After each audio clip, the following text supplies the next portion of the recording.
So hey guys, welcome back to my channel. What if Naruto's spirit unleashed unprecedented powers across dimensions and reincarnated as Hitsugaya Toshiro? Movie. This was not his office. This was not Seirei. For the first time since the end of the war, the fragile peace that Hitsugaya had known had shattered. He was anguished, more than anything, when the world around him seemed to bleed in from the white static that had suddenly engulfed him.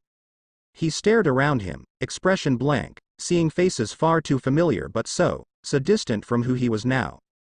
Pink hair, pale eyes, dark hair, spiked hair, pulled back in a ponytail, black, charcoal eyes on an ashen pale face. Sakura, Hinata, Shikamaru, Sai, his mind hissed, taunting him of what he had long since lost and could never regain. He took a soft breath, his heart rate skyrocketing as his arms were suddenly bound. He looked down to the chakra restraints that clasped tightly onto his wrists, bleeding seals onto his pale skin. He breathed. There was no need to lose his composure. He had suffered far worse. Oh. He heard a voice, one that seemed eerily familiar. You're Uzumaki Naruto. This is not what I had expected when I tried to resurrect you, but now things have gotten interesting. He took a slow breath, then, and let his Ryotsu loose. The binds that held his wrists froze quickly, and he flexed his arms to shatter them. He flash-stepped a distance away, his eyes narrowed and gaze dark. Sit upon the frozen heavens, he said, slowly, drawing his sword. He swung the blade out at the ninja who seemed so familiar, yet so different, with that scaled skin, those slit eyes, that gray hair, those glasses. Hirinmaru. The dragon roared as it flew from his blade, and he bared his teeth as it crashed into the cavern ceiling, breaking the mountain face open, disregarding the enemy before him. He had no desire to face this past that was so far gone, now. He had no desire to rip those old wounds open, again. He couldn't bear to see the pain on those people's faces, those who had been his friends, once. He couldn't focus on that. He stared down at the gathered ninja, both Rogue and Konoha, his expression remaining passive, standing seemingly on thin air. This seemed to take the present ninja aback as he held the sword at his side. Where do you think you're going, Jinchuriki? Kabuto called up after him. Do you not feel any sort of concern for your own former comrades? The dead, he said, coolly, have no place among the living. I do not know how so little time has passed here since I departed, but it is to your own detriment. You have made a terrible mistake by bringing me back. Oh? You've become quite arrogant. There was nothing but amusement to Kabuto's expression as he replied, his posture open and clearly lacking the fear that Hitsugaya felt he should have. It made his blood boil in a way that he hadn't felt in a long time, and he wondered, then, what his problem was. Are you so sure of yourself, after you overtaxed your body following your legendary battle with pain? I was young, Hitsugaya countered, letting a hint of his Riryoku free, letting the cold chill his skin in a welcoming comfort against the harsh sunlight. And I was cocky. My enemies in the afterlife have been more than you could hope to be. You are continuing to blunder about like an insignificant child by underestimating me. He disappeared in another flash. Choked gasps rose up from the present four as a spray of blood opened up from the new wound freshly made on Kabuto's chest. Hitsugaya stood behind him, blade in hand and stained red. Kabuto clasped the wound, looking alarmed. I did not even have to activate my Shikai to injure you, Hitsugaya's voice came coldly, breaking the suffocating silence. Kabuto's eyes narrowed before he tilted his head back, his glasses glaring in the sunlight that flooded through the destroyed mountain face. So I should attempt a different tactic, then. There was a blur of movement, but considering Hitsugaya's skill he could see where it was going. In a flash he vanished, and the 3 kunai that had been launched at Hinata crashed into the Zanpakuto, bouncing off it. Kabuto's lip twitched, and Hitsugaya sneered. Don't think me so weak, Hitsugaya hissed in a harsh whisper, the words almost a growl. You'll find yourself regretting that. I do believe you've forgotten how this world works, Kabuto replied smugly. It was then that he realized too late that there were exploding tags on the kunai. A blast of smoke and explosives obscured the cavern. Sakura threw her hands up in front of her face to minimize the impact of any debris. Sai and Shikamaru both took the opportunity to jump back, and then Sakura followed them, her eyes narrowing. Did you see Hinata? Sakura asked, worry seeping into her voice. Shikamaru shifted his body lower, his eyes narrowed as he took in the situation around them. No, Shikamaru said, biting his lip for a moment. But that guy had her back, at least. Sakura tensed. So you two are tentative to label that strange boy as Naruto as well? Sai asked. Sakura wanted to be mad, honestly. Truly, she wanted to take offense to Sei's reluctance to believe that Naruto was brought back. But the boy that stood before them was an echo of a boy that should have existed, yet was also so different from anything she knew. And he was so cold. Just like Sasuke. Just like ice. Shikamaru jerked forward a bit, his eyes widening a bit. Sai and Sakura turned their attention out, leaving the conversation by the wayside. After all, there were far more important things going on. Like a massive, jagged spire of ice being left in the fading smoke. Shikamaru sagged in relief to see Hinata. This was supposed to be a simple reconnaissance effort, Sai murmured under his breath, only loud enough for Sakura and Shikamaru to hear. Truly, he was getting the hang of the whole social interaction thing, even if he was still having mild issues with his social awareness. Shikamaru grumbled a bitter how troublesome as well, and Sakura finally saw the reason why. Hinata swallowed. She had, for a moment, been disoriented by the attack from how quickly it'd come. More disorienting had been the heat of the explosives and then a cold so intense it burned. She had wrapped her arms around herself and huddled, intent on minimizing the damage due to how close she was to the attack. But she wasn't hurt. She looked up sharply, her Byakugan active, and then gasped. Naruto-kun, she breathed. For Hitsugaya was before her, his haori torn and stained with blood, a giant frozen obelisk surrounding them.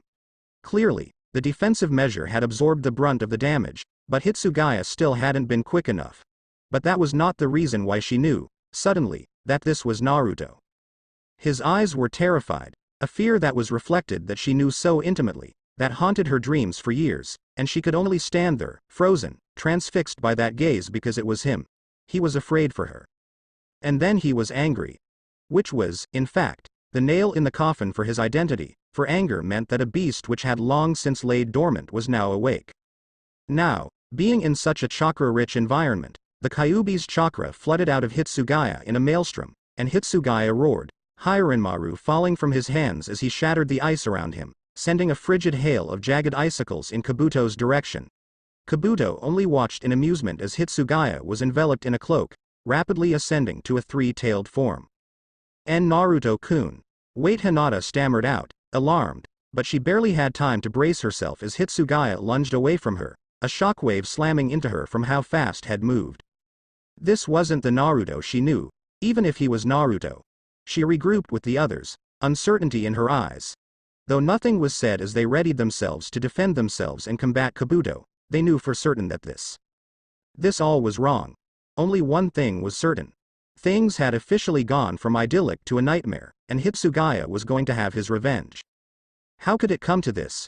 Hitsugaya wondered it, struggling against the haze in his mind, battered by wave after wave of his own internalized rage turned against him.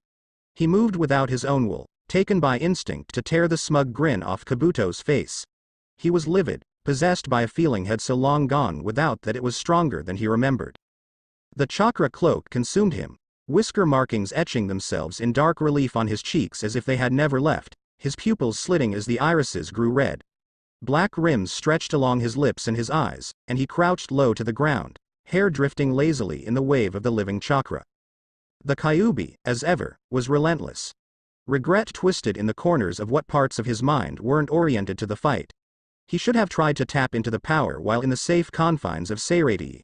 Should have tried to harness his latent powers and learn how to suppress it. He should have tried, instead of looking to bury his past where it belonged. At least then, he'd have control. And he hated it. He hated his indecision. The choice he made, languishing on his own mistakes in that moment, was to his detriment. His own dark thoughts were but cannon fodder to the ancient-tailed beast that dwelled within him, and he was only engulfed further by its hateful will. Yes. Give in. Things were quickly going downhill the longer that Kabuto and Naruto fought. Shikamaru held out a hand, a silent order to the rest of the team that they would hold their positions and not duck in just yet. Sakura clenched her fist, a sure sign that she wanted to act. Hinata. Shikamaru said lowly, his eyes not leaving the fight as Kabuto's snakes lunged for the three-tailed Shinigami captain. What happened? What did you see? Hinata curled her hands together, wringing them fretfully as she tracked the battle with her Byakugan, her worry only mounting with each second that crawled by. The Kyuubi's chakra was growing in presence at an exponential rate, and she was sure that if it continued the rest of their team would come. Not once for the first time, she felt a nagging sense of self-doubt, thinking that if Neji had come on this expedition in her place he'd be able to act better. But, sparing one glance to Sakura, she shook herself of her worries. She wasn't going to let herself fall into that defeatist thinking. Not anymore. They'd come a long way in the 5 years Naruto was dead. She said, her voice hoarse, I saw his eyes. Those eyes are Naruto's. He was so afraid. I've seen those eyes before, when pain. Sakura reached out and placed a hand on Hinata's shoulder. Hinata nodded gently, taking a soft breath as she gathered her wits about her.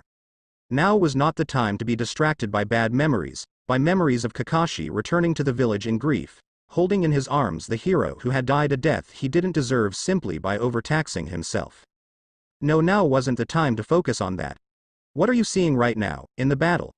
Sai asked lowly, the furrow of his brow the only hint of any emotion on his face as he analyzed the situation before them. Hinata pursed her lips, tracking the movement of each combatant. Kabuto's movements were calculated, but Naruto, his movements were wild, unpredictable, unplanned. He wasn't thinking. There aren't any genjutsu active, she said softly, casting her eyes down even as she kept tabs on the battle. And Naruto-kun's chakra circulatory system is functioning identically to that which he had before he died, Sai finished, quietly. Hinata, Sakura and Shikamaru all lowered their heads with Sai in quiet, mourning acknowledgement of the loss. Yes, Hinata finally replied. But he is much faster than he was before.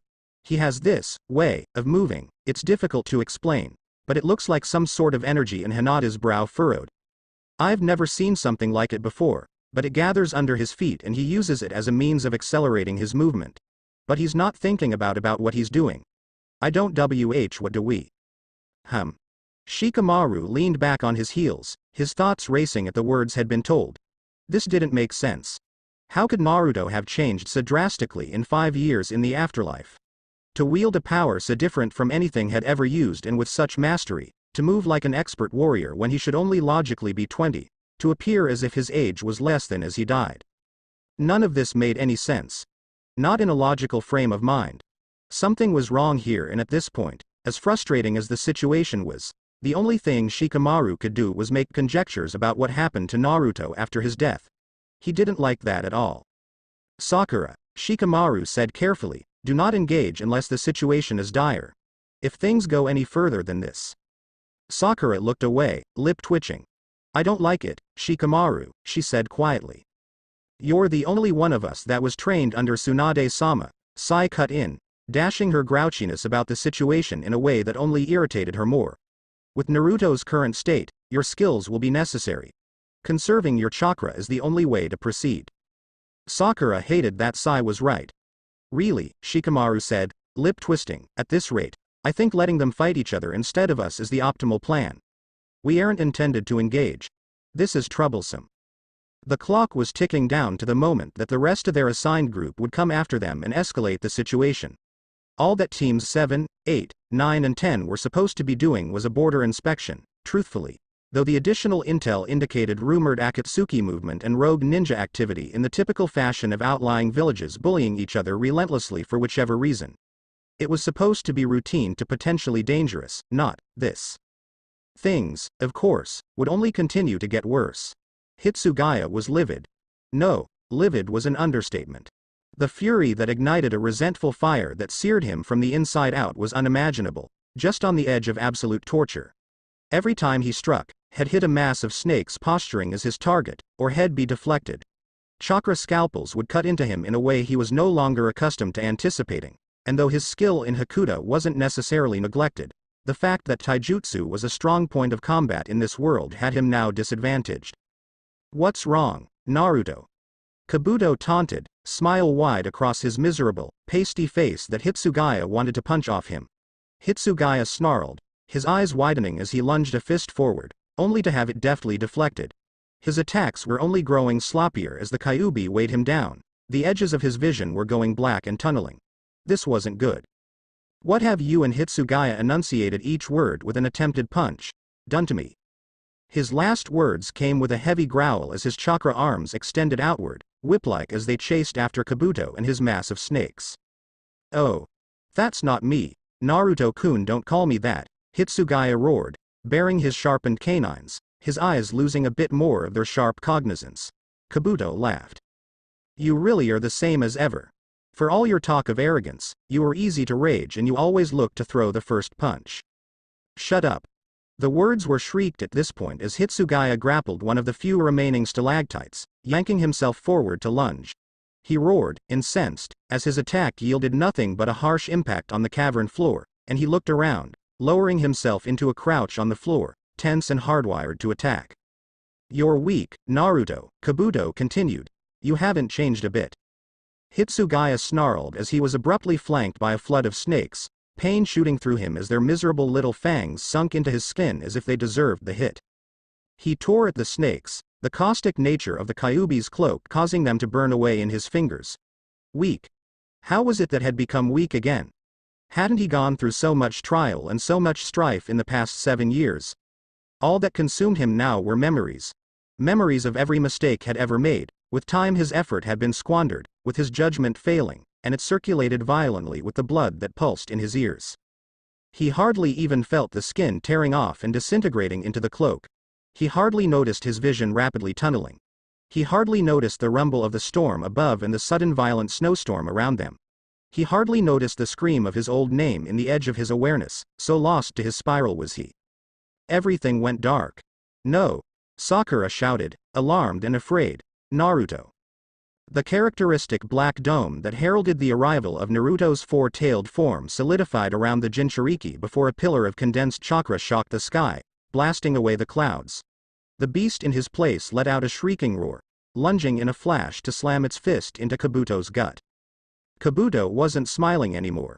Rather, he was sent flying back, slamming through the wall of the cavern as a blast of dust and debris flew out towards them. The beast growled and lowered itself, its eyes narrowing. Then, seeing that its prey wasn't coming back out, it turned on the 4 Konoha shinobi. Hinata was frozen in its presence, her eyes wide. Sai was pulling out a scroll to use his Choju Giga for a rapid escape, and Shikamaru grit his teeth. Shit. Shikamaru hissed, folding his hands in the seal to use his shadow imitation technique. The shadows spread out in the cracks, racing towards the beast, but it responded by lunging a stretched hand out to slam Shikamaru into a wall. Shikamaru gasped. The breath knocked clean out of him, his ribs letting out quite the unpleasant cracking sound from the impact. Sakura, no longer letting herself be idle, let out a yell of Shanaru, as she slammed a chakra-charged fist into the arm holding Shikamaru. The beast stumbled off to the side, shaken off its initial attack by the impact. Shikamaru sank to the ground. Drawing complete, Sai threw up the seal for Ninpo. Choju Giga, a bird screeching as it peeled itself from the scroll, stretching its wings. Shikamaru stumbled up, holding his ribs. We need to retreat. Yamato Taiko should wait, Hinata said, softly, her eyes widening. The three looked to the beast, which hadn't taken the opportunity to attack. The beast, however, froze in its tracks. Ice crawled up its limbs, and it looked down, its body taut as if something were fighting it. Something in him is fighting back, Hinata breathed, her eyes wide. His own energy is disrupting the cloak. Hate. Hate was all he felt. Hate was all he knew. Master. Hate was everything he was. It was all that mattered. It was all he was. Master. He couldn't fight it. He hated everything. Master. Hitsugaya took a deep, gasping breath, only to find himself drowning in the Kyuubi's chakra. He choked around the red water, coughing and flailing as he reached his hands out. He saw a glint of bright blue, of ice, a familiarity he so yearned for. He felt eyes boring into his skin, and he turned, seeing the red, burning eyes of a beast. It was all hazing around him, almost a fever dream, and he coughed again, struggling to move back. But the water around him was suffocating, choking, and he was drowning. Release him, foul beast. Hiranmaru's voice boomed in a violent, demanding echo. A massive claw swiped down, narrowly missing Hitsugaya, who jolted back. Hiranmaru, Hitsugaya choked out, so desperately yearning to breathe. A tail swung into the water, and he reached out, grabbing onto it with the rest of his strength. He heard a wailing roar of pain from Hiranmaru, his eyes widening as they broke free from the surface of the water. "Come and fight me. Face to face," the fox growled out, the deepness of his voice vibrating the area around them. Hitsugaya's focus was slipping, as was his grip. It was too hot. He was suffocating in the heat. He would die here. He couldn't hold on, he wasn't. "You will not die, master," Hiranmaru growled, and the breeze of Hiranmaru's massive wings spreading and beating down around him was a welcome relief. Hitsugaya couldn't keep track of what was happening around them, as blacks and reds bled into blues and whites. It was the biting, familiar chill that clued him into where he was. The field of ice. Oh, Hitsugaya was relieved to be here. "Rest, master," Hiranmaru's voice soothed. Hitsugaya wasn't sure if he'd even remember what had happened, nor could he truly process what had happened. All he knew was that he was tired. He was so tired. A blast of steam from ice-fighting fire was what resulted from the internal battle as Hiranmaru and Hitsugaya triumphed over the Kyuubi's control for the time being. The sheer heat followed by the frigid ice as it blasted out was enough to put an end to the fighting.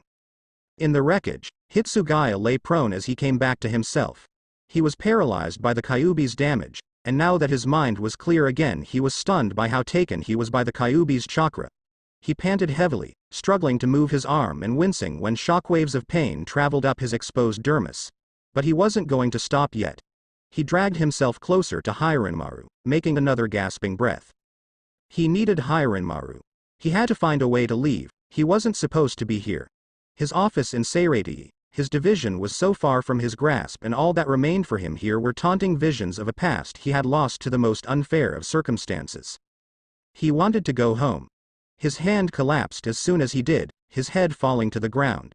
He laid there, limp, blissfully lost to the world as unconsciousness finally claimed him. Hinata came over, carefully supporting Shikamaru as she went, Sakura and Sai taking up the end.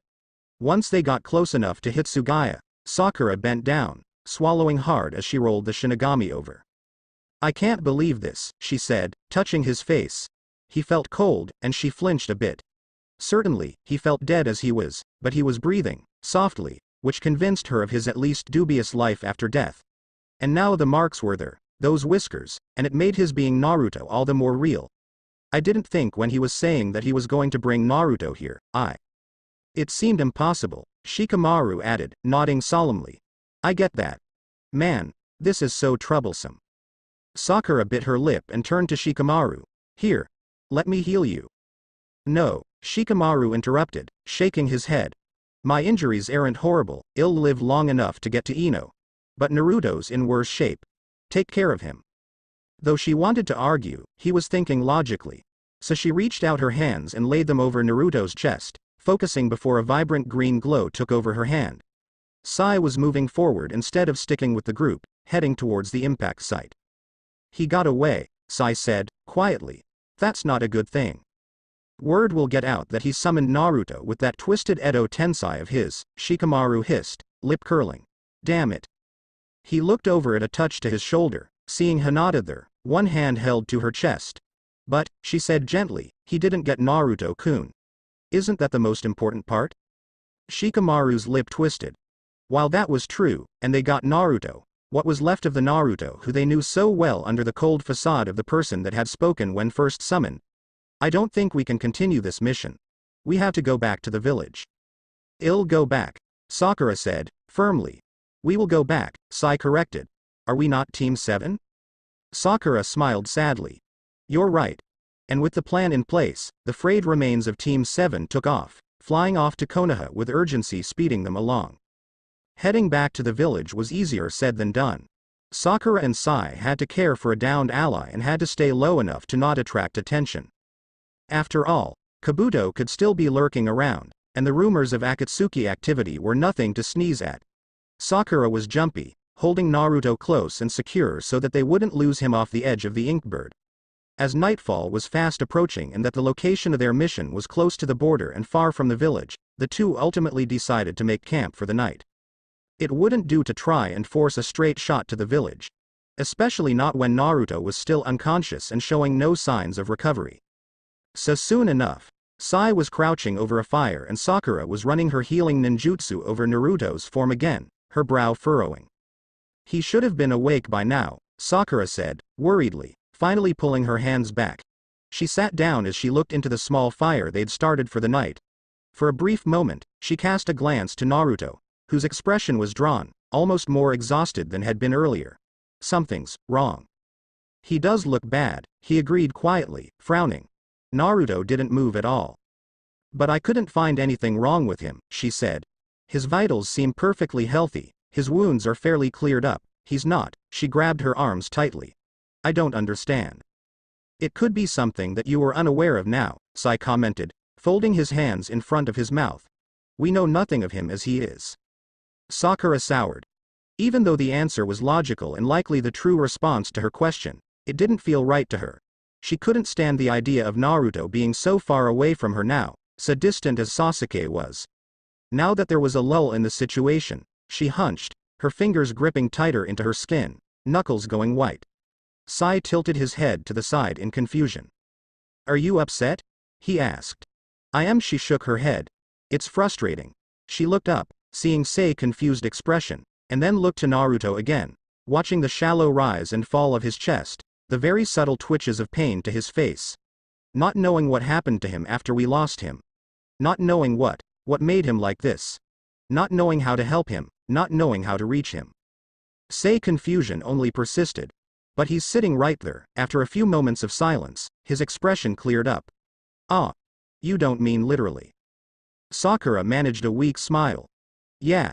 He's put up a wall between us and him, and it reminds me so much of Sasuke. She looked at her feet, shoulder sagging. I think I would have liked to live with the knowledge that Naruto missed us in death rather than becoming this. The two lapsed into silence as they reluctantly moved to eat their rations. Sai elected to take watch first after they cleared up their things, preparing to leave at the first sight of daylight. The last thing Sakura did was to adjust the blanket shed thrown over Naruto, while Naruto slept on. Soon, so too did Sakura. The next morning, Sakura awoke shivering, her breath coming in trembling puffs. This alone was strange, considering that it was midsummer near Konoha of all places. Cold was the last thing she should be feeling. And ice was the last thing she should be seeing.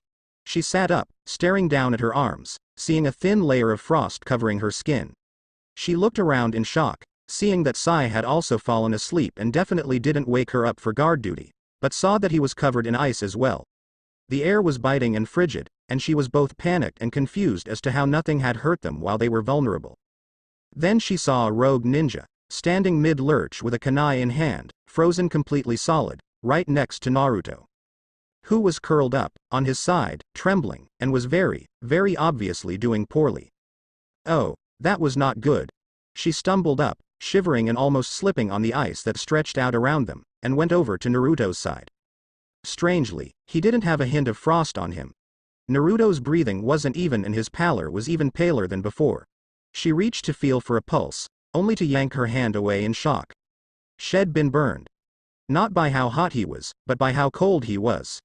The air around him, now that she thought of it, was equally cold and unpleasant, and she could see her breath. She remembered the ice had used to attack, remembered and then hesitated. He must be the Oni doing this, she thought quietly. It was the only explanation.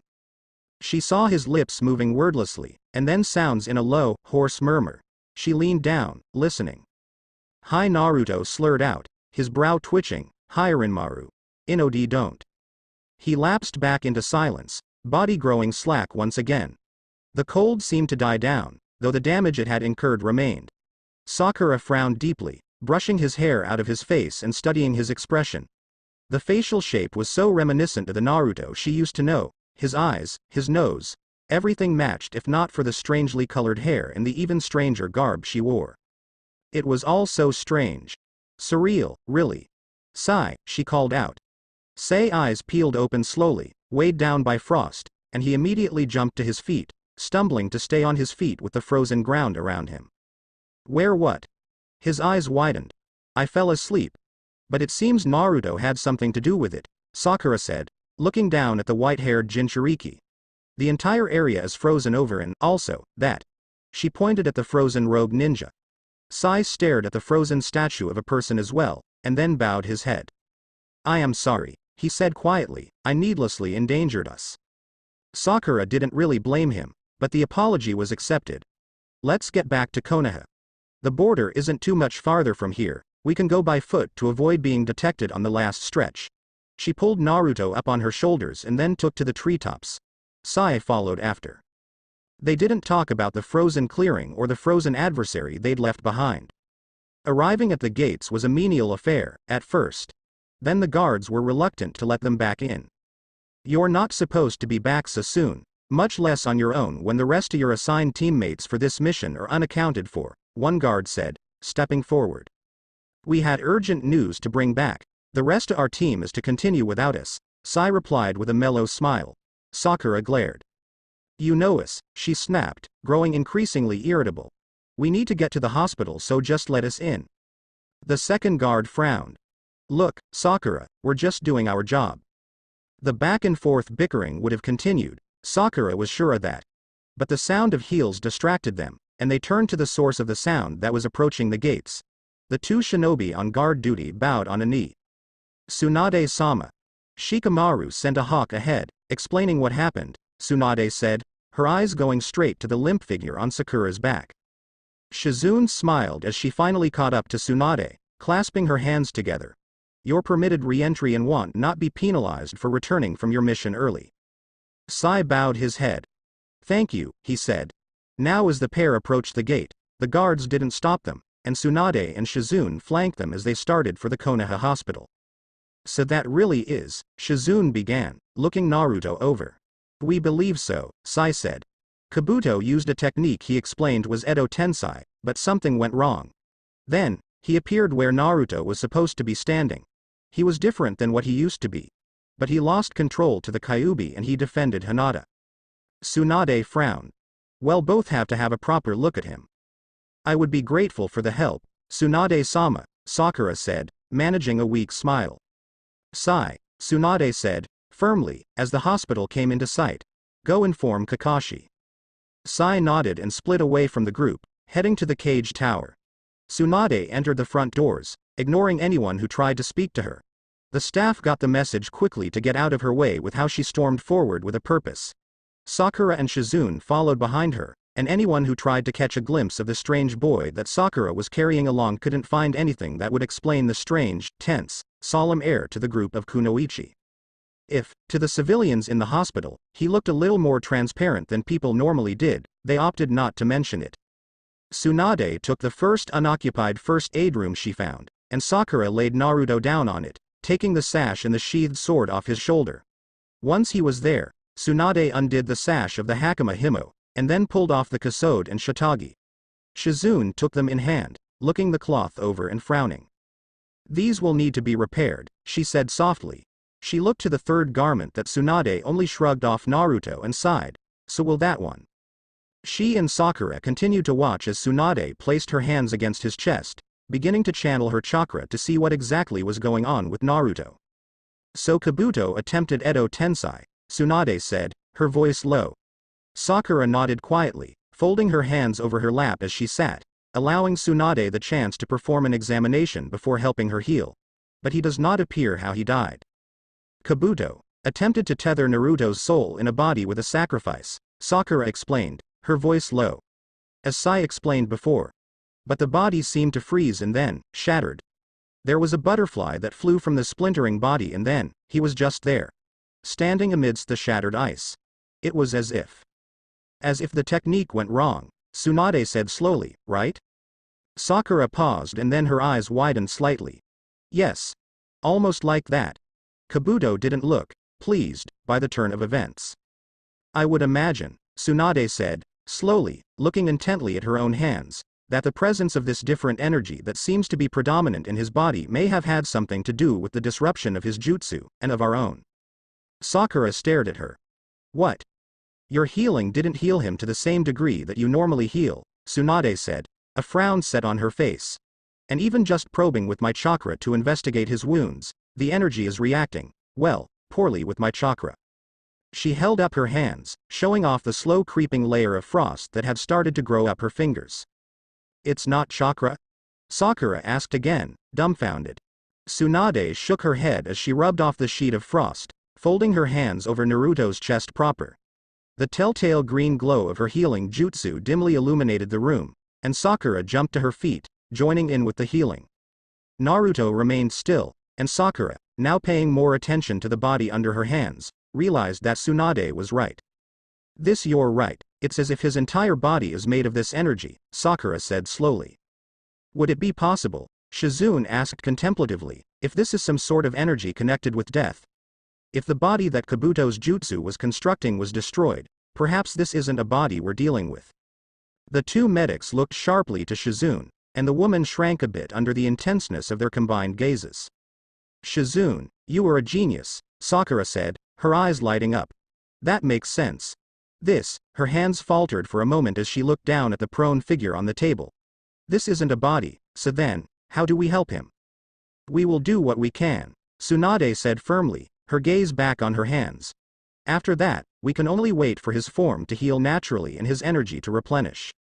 After an intense session of healing everything they could, Naruto was changed by hospital staff into standard hospital clothing and then placed into a recovery room. Tsunade invited Sakura to do a round of the hospital and, during that time, spoke of her theories regarding Naruto's current state. She talked about how she believed Naruto's strength was actually depleted, as they had no way of knowing exactly how strong he really was in terms of ascertaining his current strength. It was the only seeming explanation for Naruto to not be awake when he was originally conscious when he had arrived back in the world. Sakura, after helping Tsunade on the round of the hospital, returned to that very room, finding Sai already there. She wordlessly took a seat by Sai, watching the rise and fall of Naruto's chest. No words were said in the endless expanse of silence that stretched on, each lost to their own thoughts. Finally, they both agreed to leave his side, if only to find something to eat for lunch. When they came back to the hospital, Naruto still hadn't improved, and so between running errands, training, and their daily lives, they waited.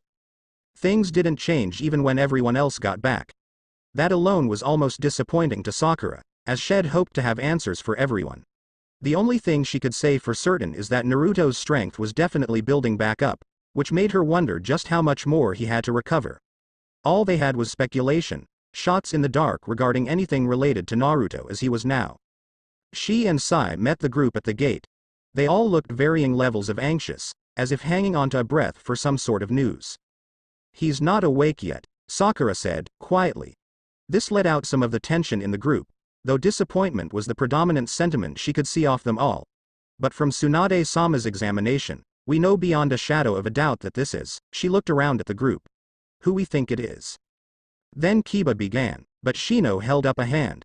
Kiba looked up, and Hinata clasped her hands together. Not here, Shino said, quietly. Too many ears. Take us to him, Sakura, Sai. Yes, Sai replied. The group followed after, catching a few glances from civilians and other shinobi alike. However, knowing how close the group was, they were left alone.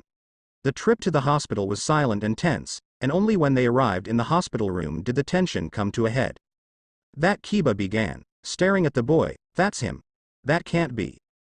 It is. Shino and Neji both cut in at the same time. Neji's Byakugan was active, and a few of Shino's bugs were drifting in the air. Even though his energy is much different than chakra, the patterns of it are very distinct. His eyes narrowed a bit. And that coil of demonic chakra is still there, even if it's dormant at the moment. Kiba looked over to Akamaru, who made a low whine. You're right, he sighed, reluctantly. I didn't want to believe it, he looks weird, but the smell doesn't lie. Even if it's also weird. Lee frowned.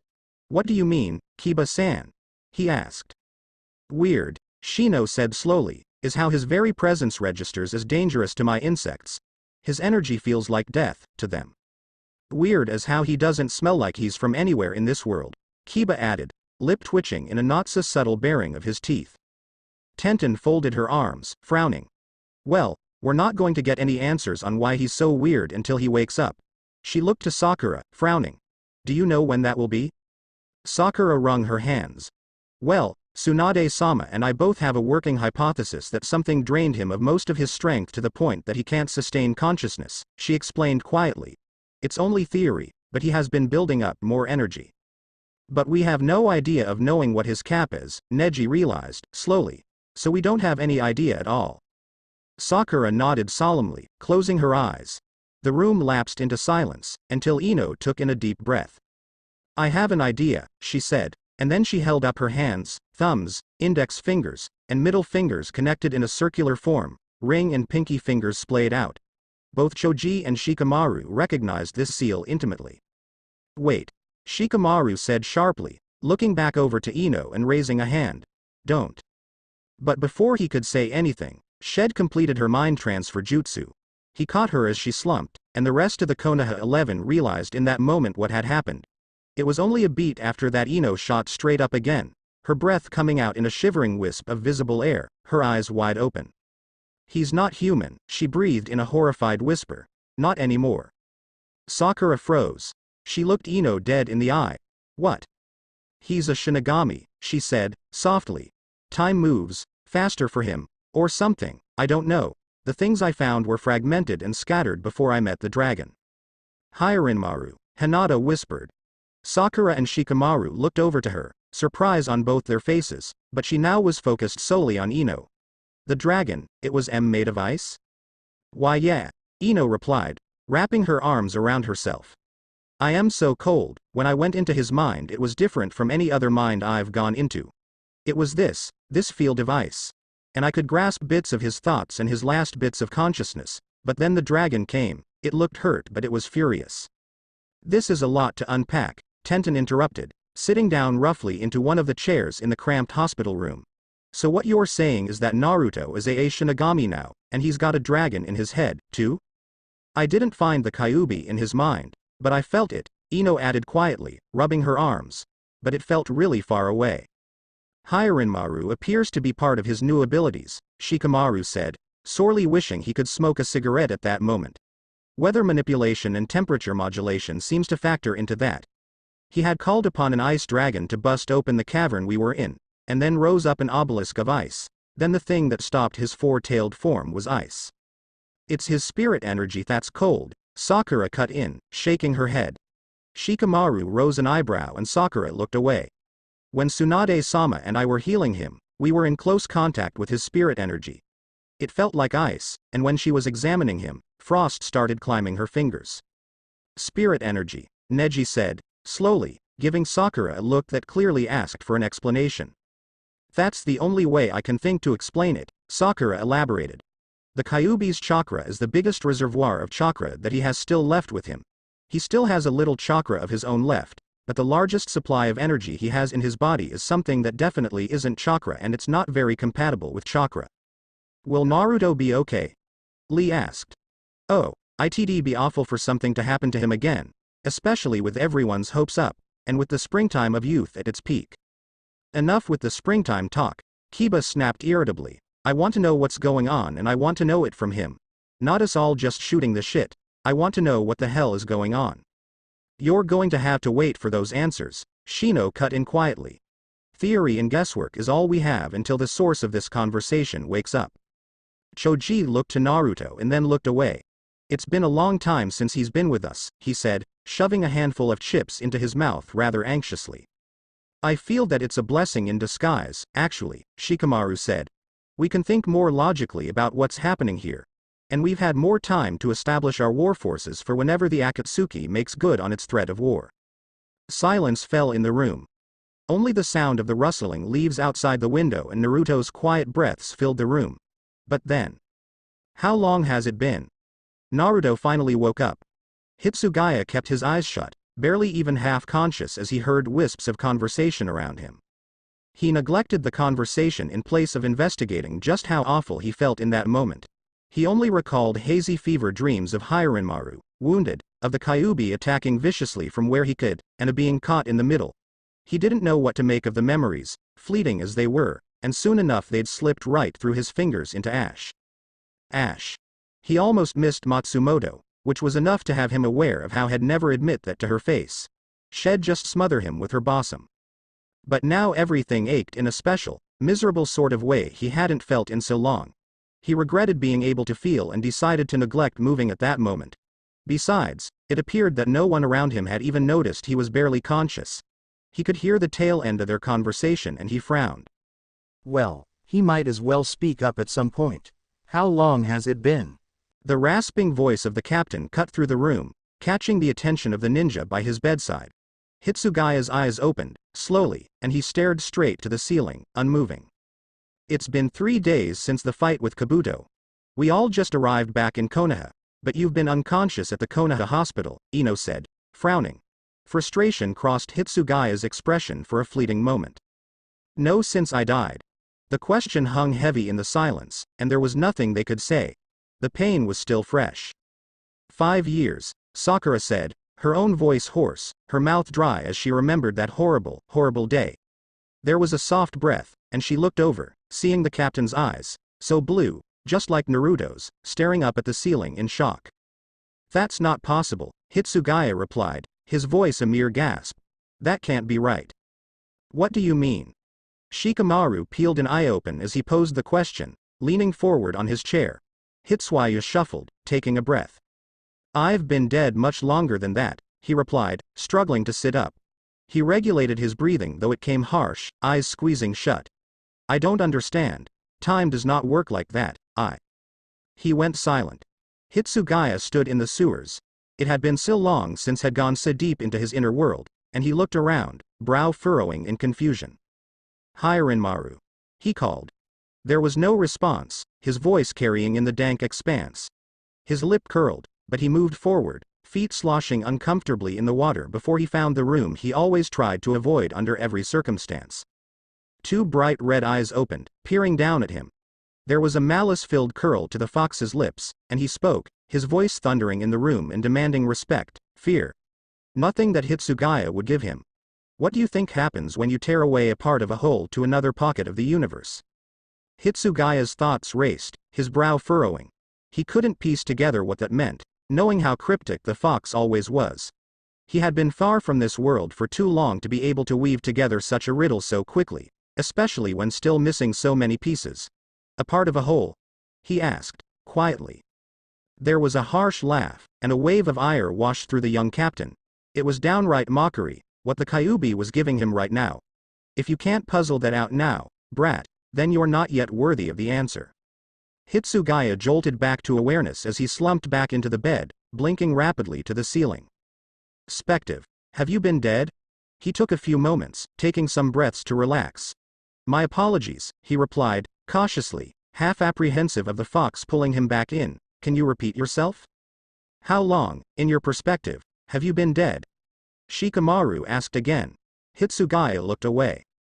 A century, he replied, voice soft. It's been so long since I've seen any of you. I never thought that would happen again. He went quiet. Perhaps that was for the best. For the best? Ino asked, quietly. He turned sharply, staring in alarm. He hadn't expected to see others beyond Shikamaru, Kiba and Sakura, and thus found himself shocked to see everyone from the Konoha Genin standing there, gathered around him. Shino, Neji, Hinata, Ino, Lee, Tenten, Choji, Sai. He took a soft breath, stunned, confusion and anguish in his gaze as he wondered why they still cared. He had been gone for so long now that he had, after remembering, believed that they couldn't possibly be thinking about him anymore. That raw emotion was quickly buried, his eyes hard again as he furrowed his brow. Yes. I was weaker-willed, before, and now I am not. Whatever I must do to return to Seirei can be done without lingering attachment to the material world. The matter-of-factness to his voice took everyone aback. What are you talking about, Naruto? You can't just leave, you bastard. You have to stay, we need you here. Kiba's voice was loud, angry, and confused. Hitsugaya knew he was upset, knew that he was hurting and that they must miss him. But he had been gone for too long for a reconciliation between living and dead to be possible, hadn't remembered them long enough to feel a real connection. That was the name of a ninja who died, the captain replied, looking back to the ceiling. My name is Hitsugaya Toshiro, and I would appreciate the respect, Inuzuka. What kind of bullshit justifies this sort of behavior? There's nothing that should have changed the bullheaded stubborn Naruto into you. Kiba's movements were jerky, erratic as he threw his hand out in agitation to gesture wildly. You're almost like Sasuke. Kiba froze at the frigid glare that was leveled at him. Don't speak to me as if you know what I've gone through, Hitsugaya hissed, eyes narrowed in annoyance. The comparison was ill-received. You know what I've experienced in life. You know not of what I've experienced in death. It will remain that way. I need to leave this place and return to my post. He sat back up again, a strain to his temple as he pushed himself out of the bed. He wobbled precariously, and then settled his stance. He was clearly not at his full strength yet, but he was a man on a mission. Where's my clothing? I need to. He lurched as he was struck in the chest, Neji standing before him, palm outstretched in the Hyuga's gentle fist style. His vision blotched out into darkness, and he collapsed into a heap. Neji caught him, expression flat yet almost solemn, and he gently eased the once again unconscious captain back into the bed. He's changed. Not for the better. Hitsugaya's eyes opened next and, although he resented that had been felled by Neji's attack, he couldn't fault the logic in the action, much to his chagrin. He really did feel better now, enough to get up and do what had to be done. He shuffled, wheezing softly, and slowly sat up. Now there was only the matter of figuring out what to wear, as his. He turned, and sighed in relief. Oh, there it was. His shiakusho and haori, neatly cleaned and folded and fixed. Hyarinmaru was laid across the cloth, thankfully intact. He remembered, briefly, that had felt a breeze on his back after the attack from Kabuto, and knew that someone had to have sewn up the tears in the uniform. That gesture, in the least, was appreciated, and he supposed he had to find who did the mending and thank them for their effort. He stood fully, taking his clothes, and then changed, pausing momentarily to look down at the reappearance of a seal had hoped to never see again. This world really was affecting him already. He had to get out. He closed his eyes, then, slipping the rest of the attire on and affixing his haori and zanpakuto in place. With a shunpo he left the room, then, landing on the roofs. He stood fully as he looked around the village. Things seemed so normal again. His expression was almost mournful as he took it all in.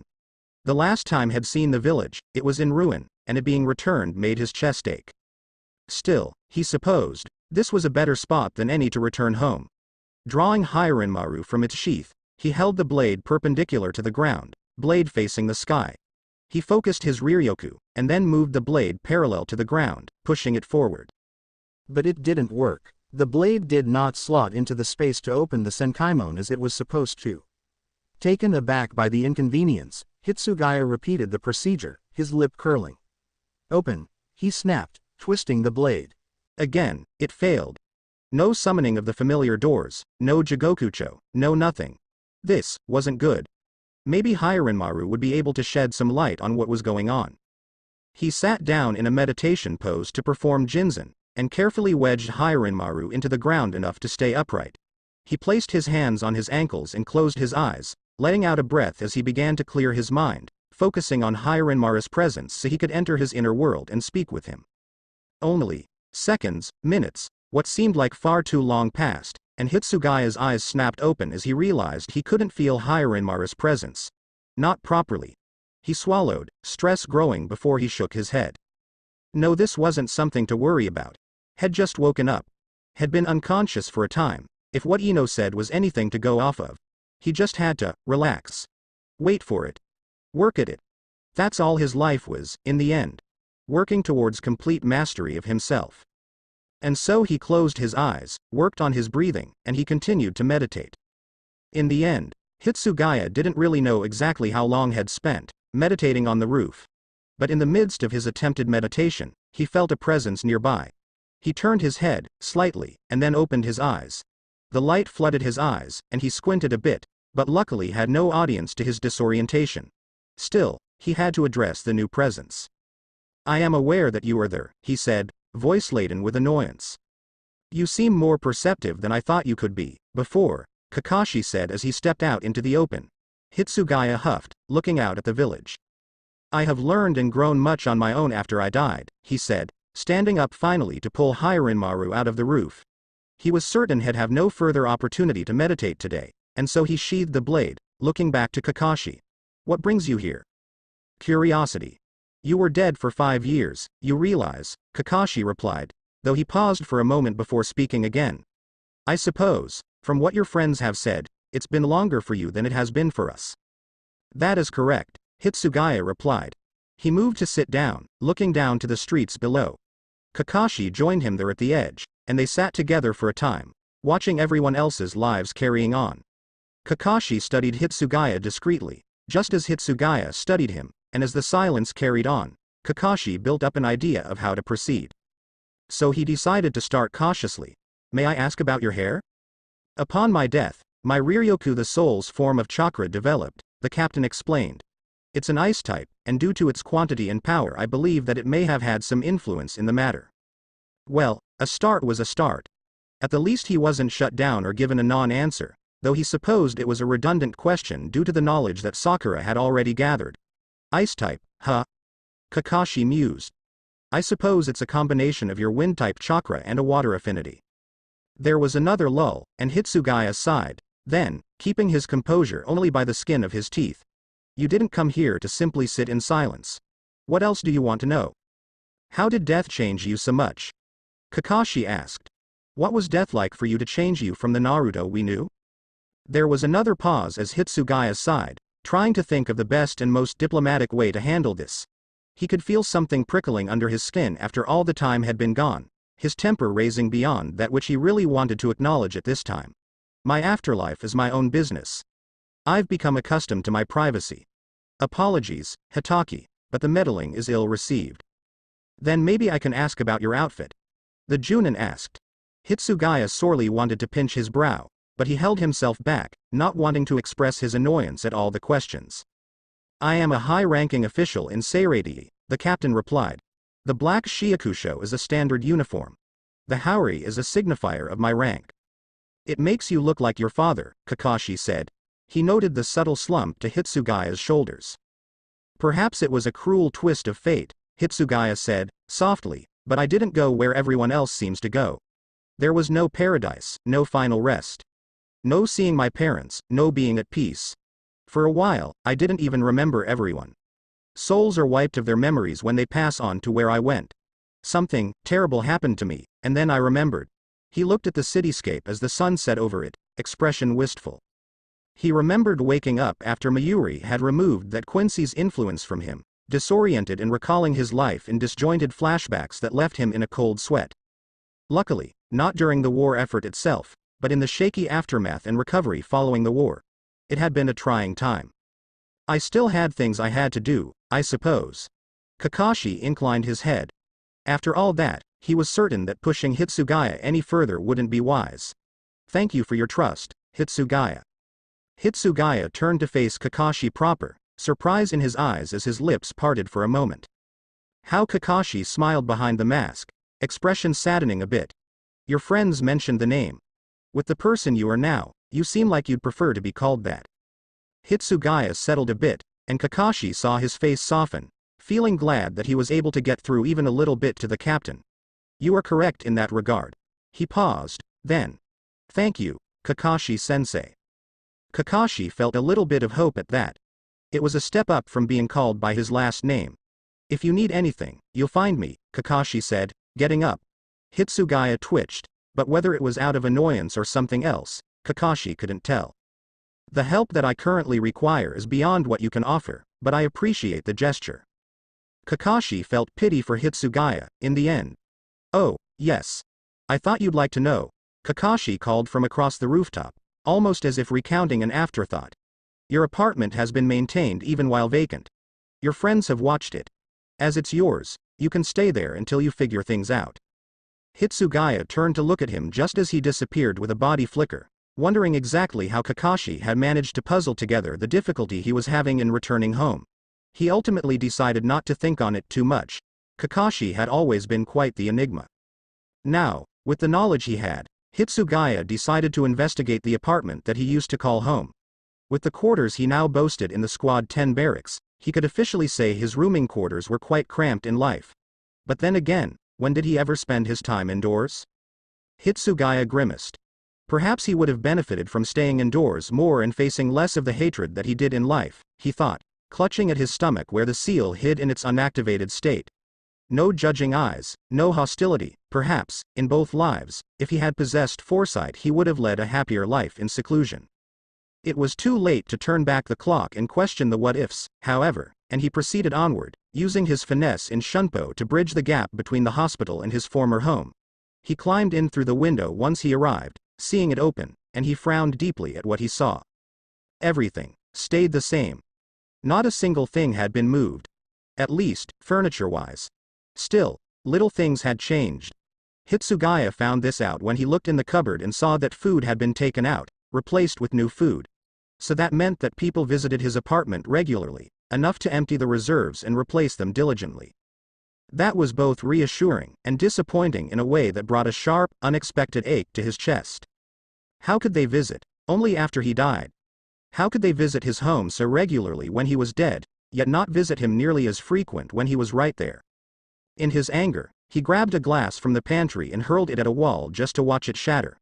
His chest heaved in the aftermath, and then he felt both silly and stupid in the aftermath. What had that gained him? Why was he lashing out? Why was he losing control of himself like this?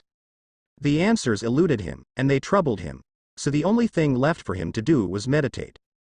He entered his bedroom, looking around, and his face fell at the sight of the reminders of his life. Photographs he had kept, precious mementos of his friends and his happiness, that now lurked in the shadows and reminded him of all the little things he had lost. He went around, systematically, putting each photograph down and swearing to never look at them again.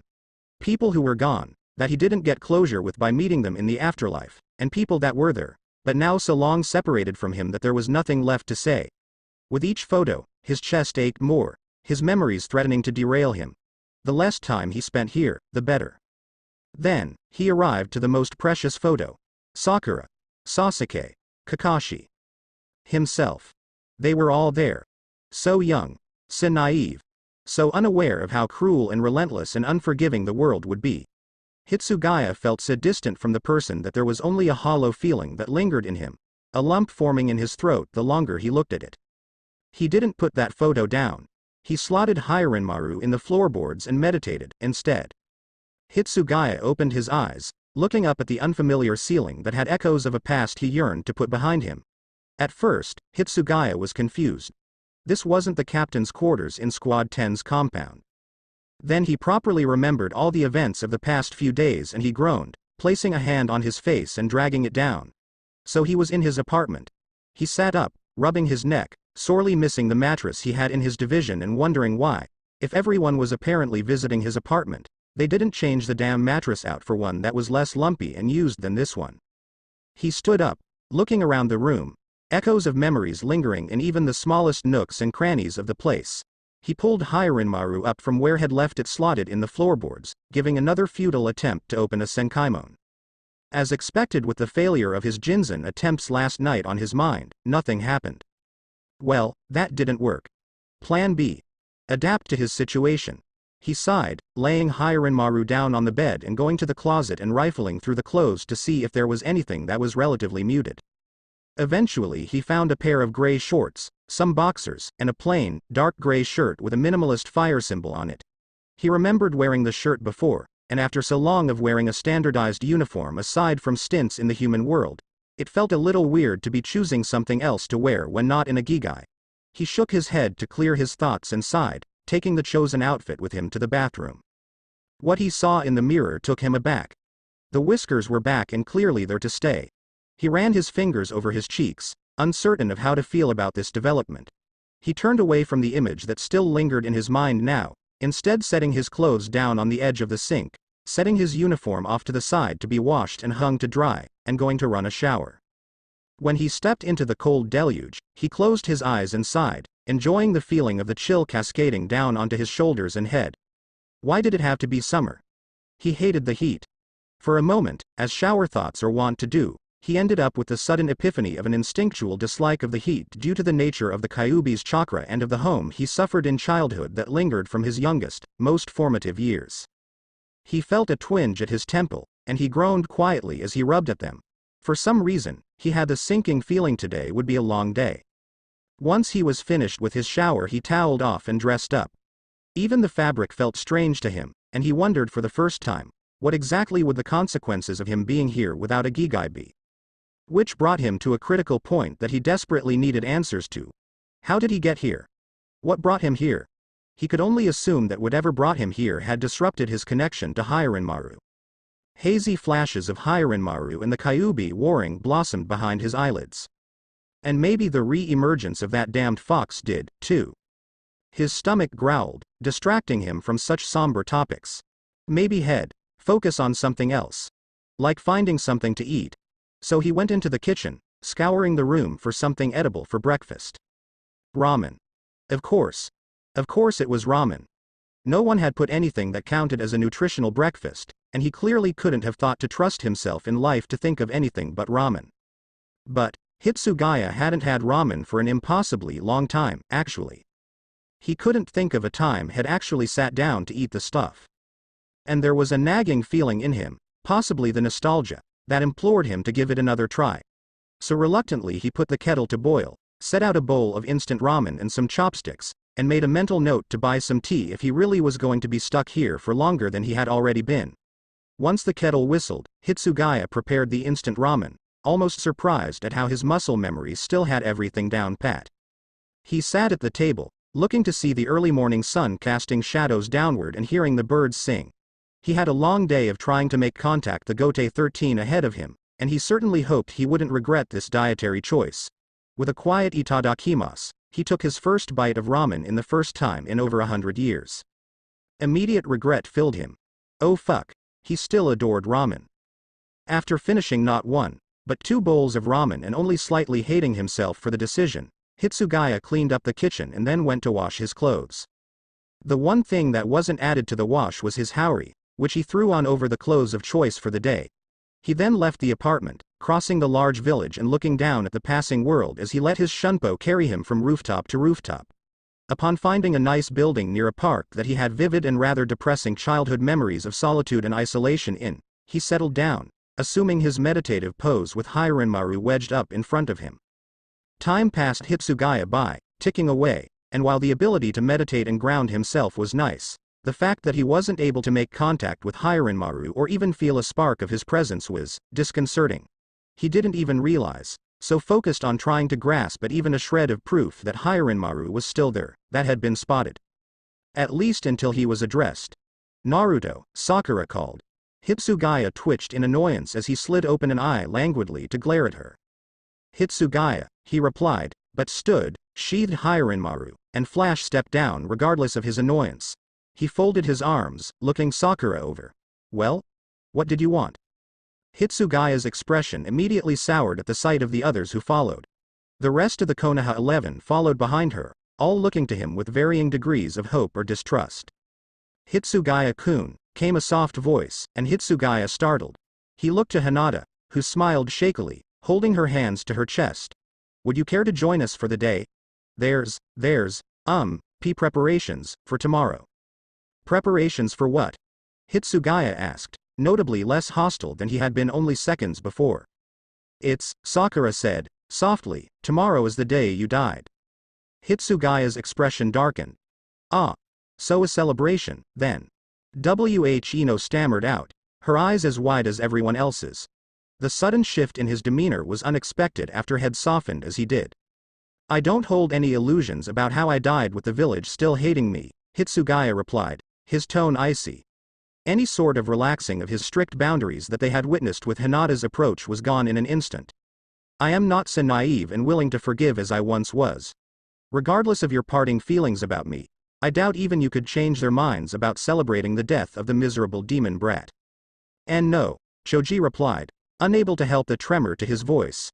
No one sees you like that, not anymore, Naruto. Hitsugaya. The captain snapped.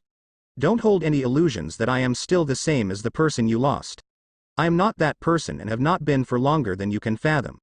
I would appreciate your respect in calling me by the name I have gone by for 130 years. At least Hinata. He froze, then, and looked away, mortified.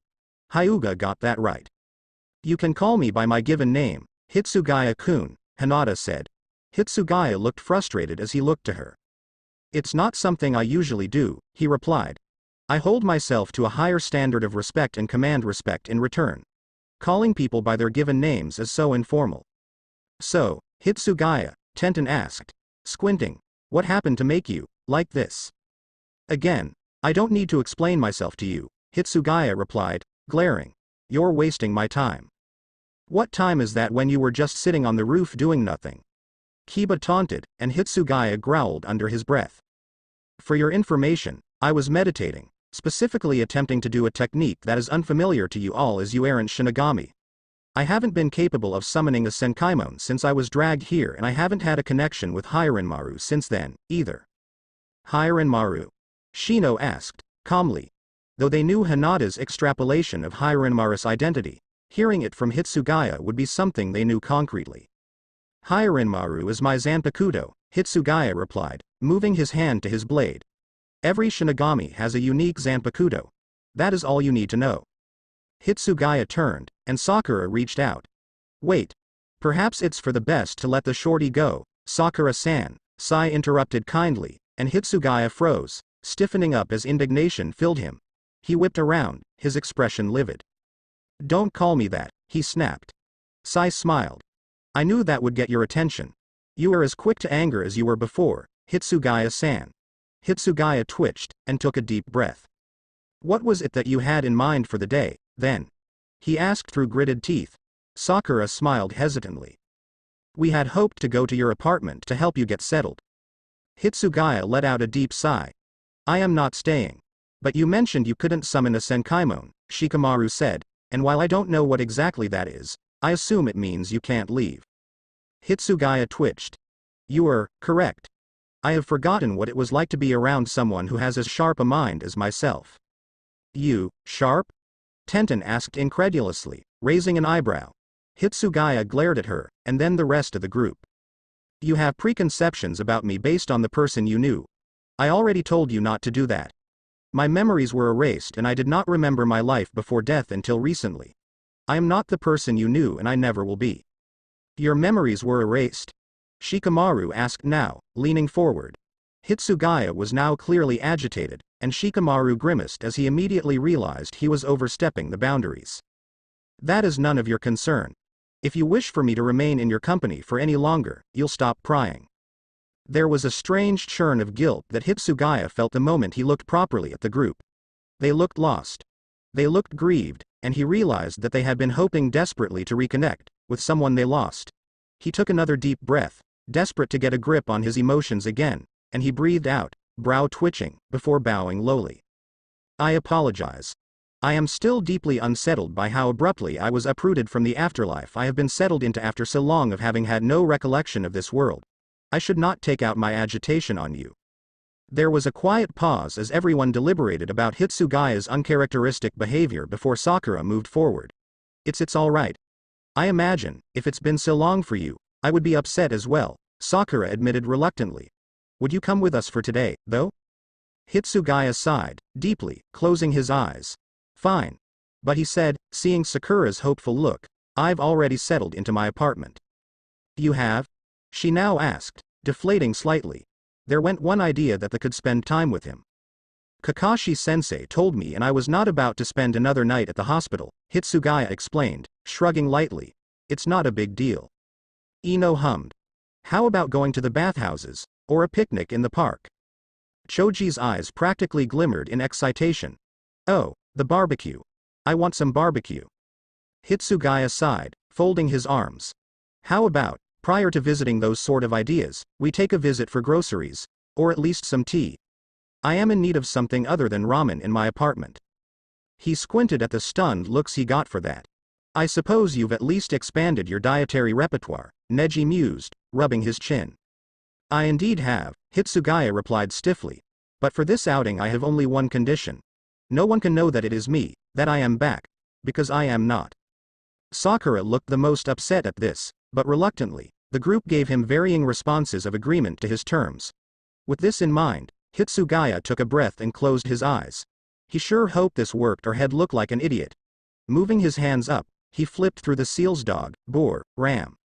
And, with a thankfully successful henge, Hitsugaya was back in his Shiakusho and Haori with his whisker marks hidden.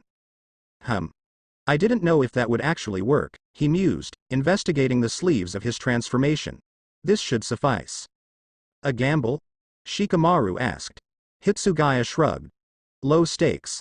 I'd simply look like an idiot if it failed. Shall we? The marketplace was busy as ever, Hitsugaya noted, looking around and quietly taking in how everything had rebuilt after the battle had with pain. In a way, there was a deep sense of distress in him, seeing how everything moved on without him. Still, he was also strangely glad that they were able to recover after what had happened. part of him wouldn't have been able to live with the realization that the village had been destroyed because of him. People were setting up lanterns in the streets of Orange and Black, which was a little weird to him. The mood was strangely somber, and the heat was sweltering. Is it always like this around this time of the year? Hitsugaya asked quietly to Hinata, who looked almost startled that he was asking a question of her. She frowned as she clutched her hands together, looking around. Why yes, she said, softly. Tomorrow is always worse though. Hitsugaya let out a low hum, brow furrowing. It was still strange to him, with his new appraisal of his past life, that he would be mourned as a fallen hero rather than what people had always treated him as. Actually, truth be told, it bothered him. A lot.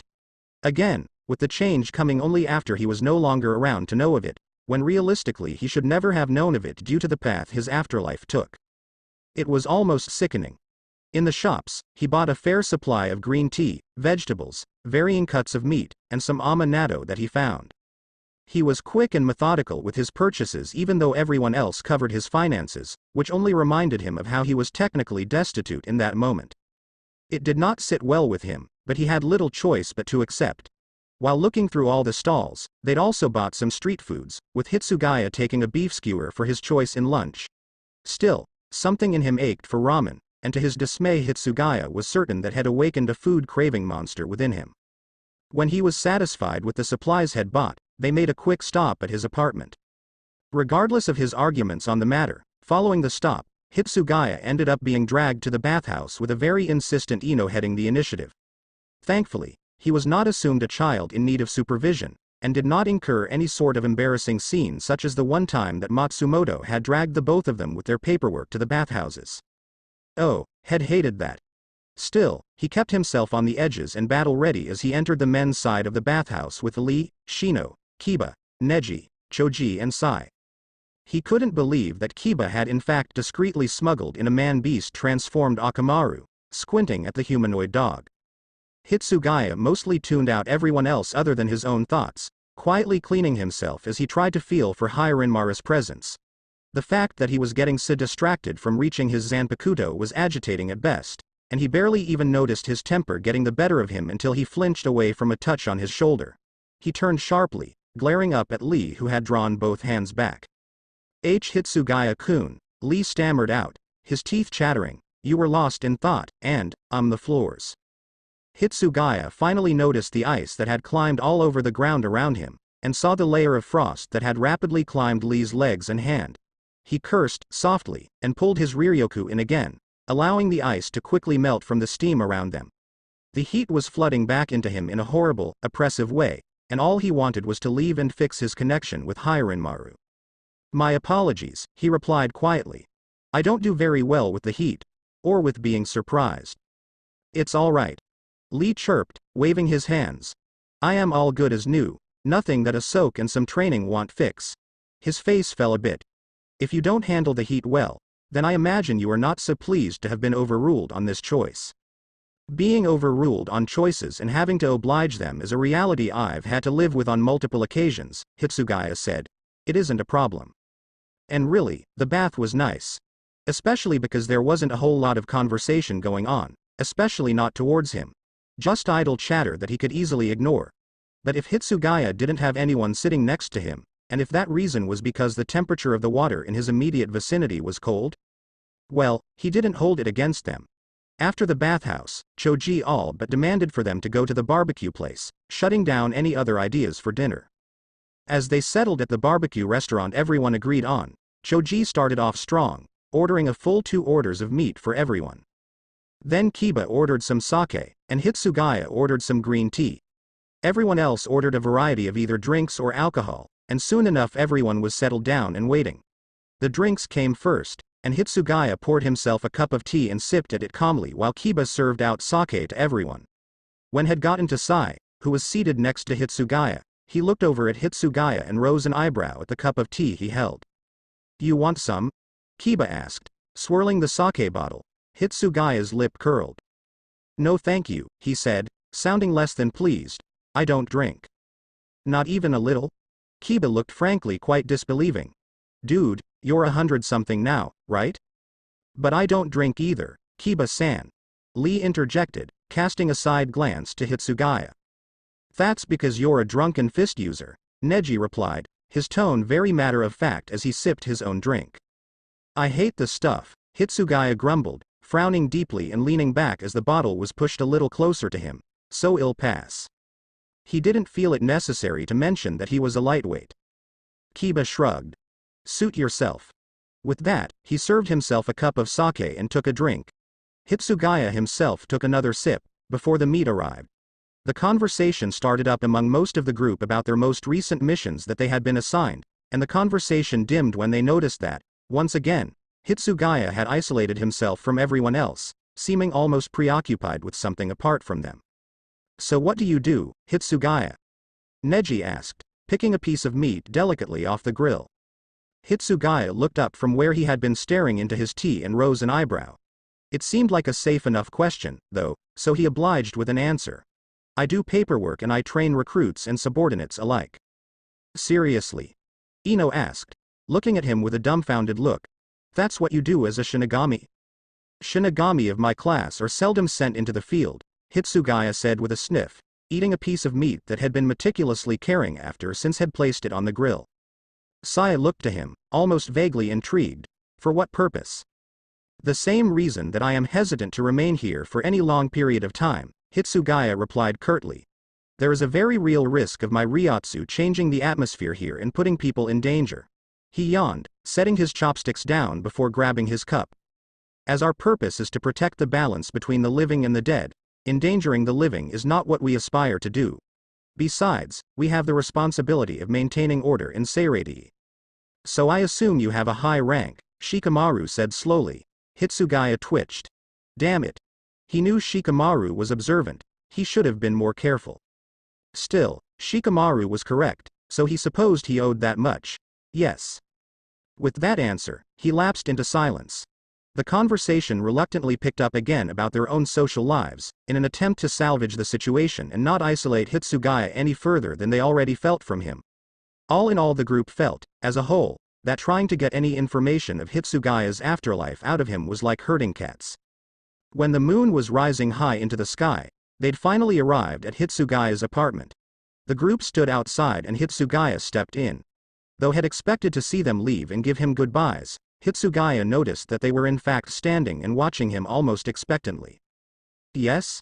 He asked, slowly. Sakura cleared her throat. So, are you going to go with us tomorrow? Hitsugaya frowned. Go to my own memorial service. There were more than a few winces had at his blunt phrasing. That's a bit morbid, wouldn't you think? I suppose you're right, Ino said, hesitant. I just feel that maybe it'd be closure for you, or something along those lines. Hitsugaya's shoulders tensed a bit. I still do not wish to be in the center of it all. The thought makes me uneasy. As it is your service, Lee said, hand on his chest, it is understandable that you would feel such a way. It is all right, Hitsugaya-kun. Well, respect your decision. We do hope to see you, either before or after the service. Hitsugaya's expression softened at the edges with Lee's genuine enthusiasm. I appreciate your acceptance of my feelings on the matter, he said. Good night. And with that, he disappeared into the apartment, the door clicking quietly behind him. For the nth time that night, Hitsugaya rolled onto his side. He opened his eyes, staring at the wall and the scintillating light of the moon that bounced the photograph sitting on his night table. This wasn't exactly how he wanted to spend this night of all nights, but something in him was stirring anxiously at the mere thought that tomorrow had see the truth of his old friend's claims of the village's changed perspective on him. He rolled back onto his back, letting out a hissing sigh of frustration. How was it that something that was usually so easy for him was now so elusive? He didn't want to sit here and let his thoughts wander. His experience so far with that happening was less than ideal. He itched to do something, and he knew at this moment that trying to achieve his connection with Hiranmaru would do nothing but agitate him further. No, what he needed to do was quite simple, even if the end result was the same as all other attempts. He needed to investigate, and he needed to investigate more thoroughly. Naturally, this meant breaking into the library, as one does. Hitsugaya took a moment to throw on his shiakusho and his haori and, with another pause, hesitantly remove the clothes. If he was going to be doing things like sneaking around and breaking into libraries after they were closed, then he had to be less conspicuous. Or, at least, less recognizable as himself. Unfortunately, the person he was in life wasn't one for being conspicuous, and Hitsugaya's lip curled as he looked at the assortment. Had really forgotten how vivid his wardrobe had been, for lack of a better word. Still, he managed to find some relatively plain clothes in grays and blacks. Civilian clothes, but at the least he wouldn't stick out like a sore thumb. He really hoped he could get back to Soul Society soon. He already missed Seirei and the way life was there, and he definitely missed not having constant reminders of a life he'd rather have stayed ignorant of. Hitsugaya shook his head and grit his teeth. No, now wasn't the time to lament that. Now was the time for answers, or at least, to get information and work from there. As Hitsugaya tidied up the closet, he knocked something out of the back, and it clattered to the ground. He looked to it, then, and all he could do for a moment was stare. A fox mask. Huh. He hadn't seen that since he was a kid, pulling pranks in the dead of night and causing trouble. He closed his eyes, taking a slow breath. Conflicted for a moment as memories flashed behind his eyelids, memories of rejection and harsh rebukes, and wondering why was he treated that way. Hitsugaya let slip his control of his ryotsu to chill the room. He was going to blame the summer for his slipping discipline. He tied an shirt around the hilt of Hirinmaru, hoping to make it look a little less recognizable, because he'd be damned if he left Hirinmaru behind in this world, when he couldn't be certain of its location. Then, he slipped the mask on, and jumped out the window to the next roof over, destination in mind. Breaking into the library was laughably easy. Circumventing his discovery by the city patrols and making sure his shunpo wasn't detected was slightly annoying, but it was doable. Years of practice and experience helped a lot, in that regard. The building was almost eerily quiet, scrolls and books filling the shelves, but Hitsugaya was on a mission. He wanted to find everything he could on texts about the afterlife, about fundamentals of chakra, and the basics of summoning techniques. He referred to the archive list that documented the locations of the materials he needed, and then went on what was ultimately the most frustrating scavenger hunt he'd been on in recent memory. His search results were rather disappointing, which almost surprised him. Though he did read interesting theories on the nature of the afterlife, most of the material that he was looking for seemed to elude him in the texts he was looking for.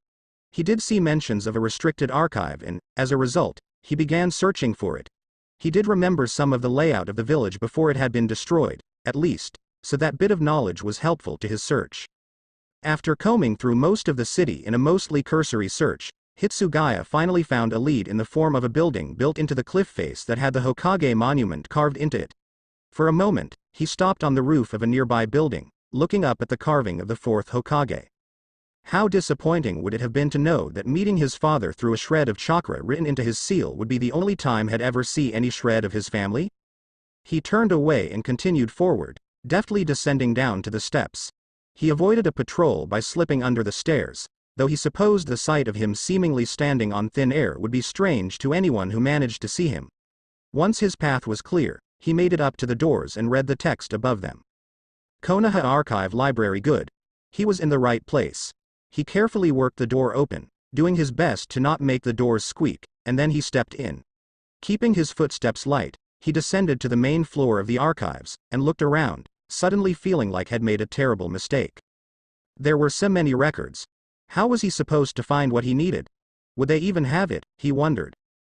Well, there was only one way to find out, and it wasn't going to be by just standing around.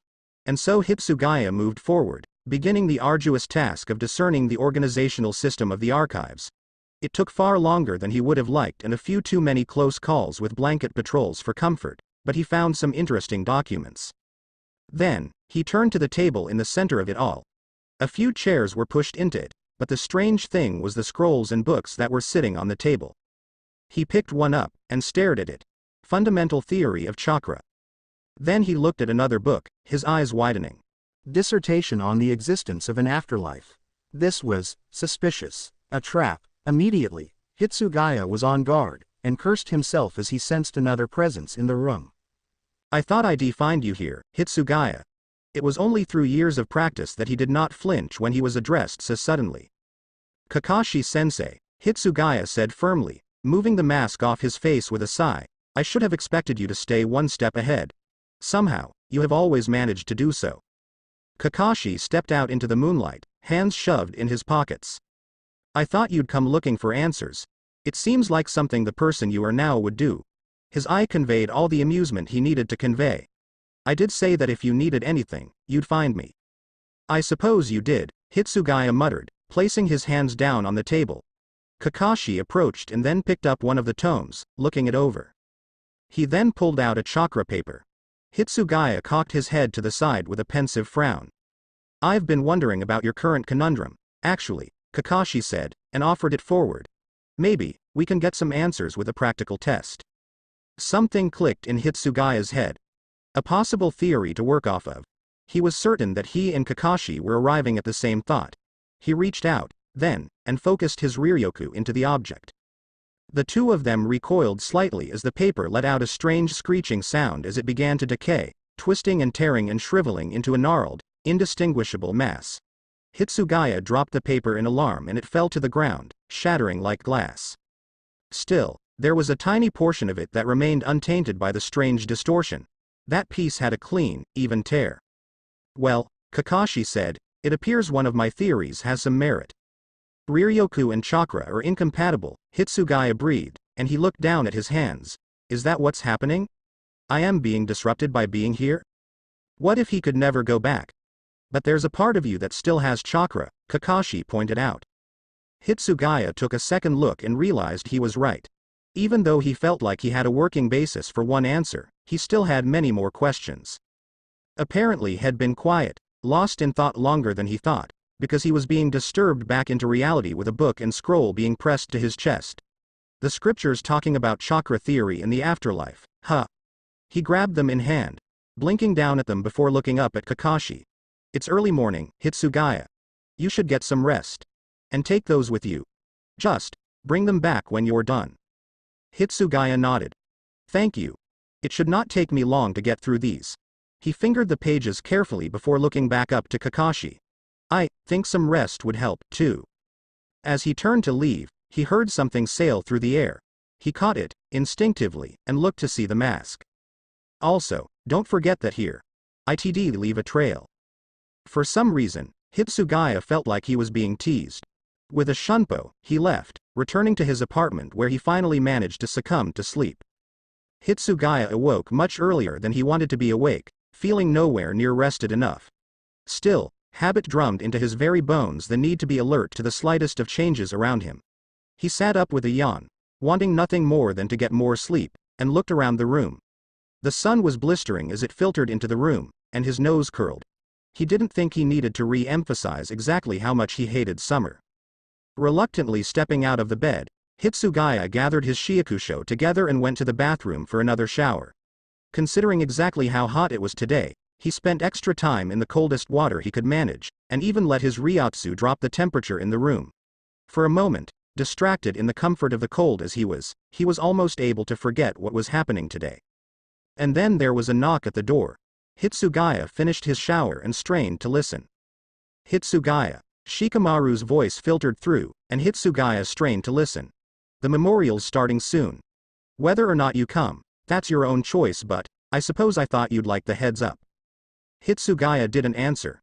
He didn't know what else there was to say, really, though he was strangely thankful for the notice.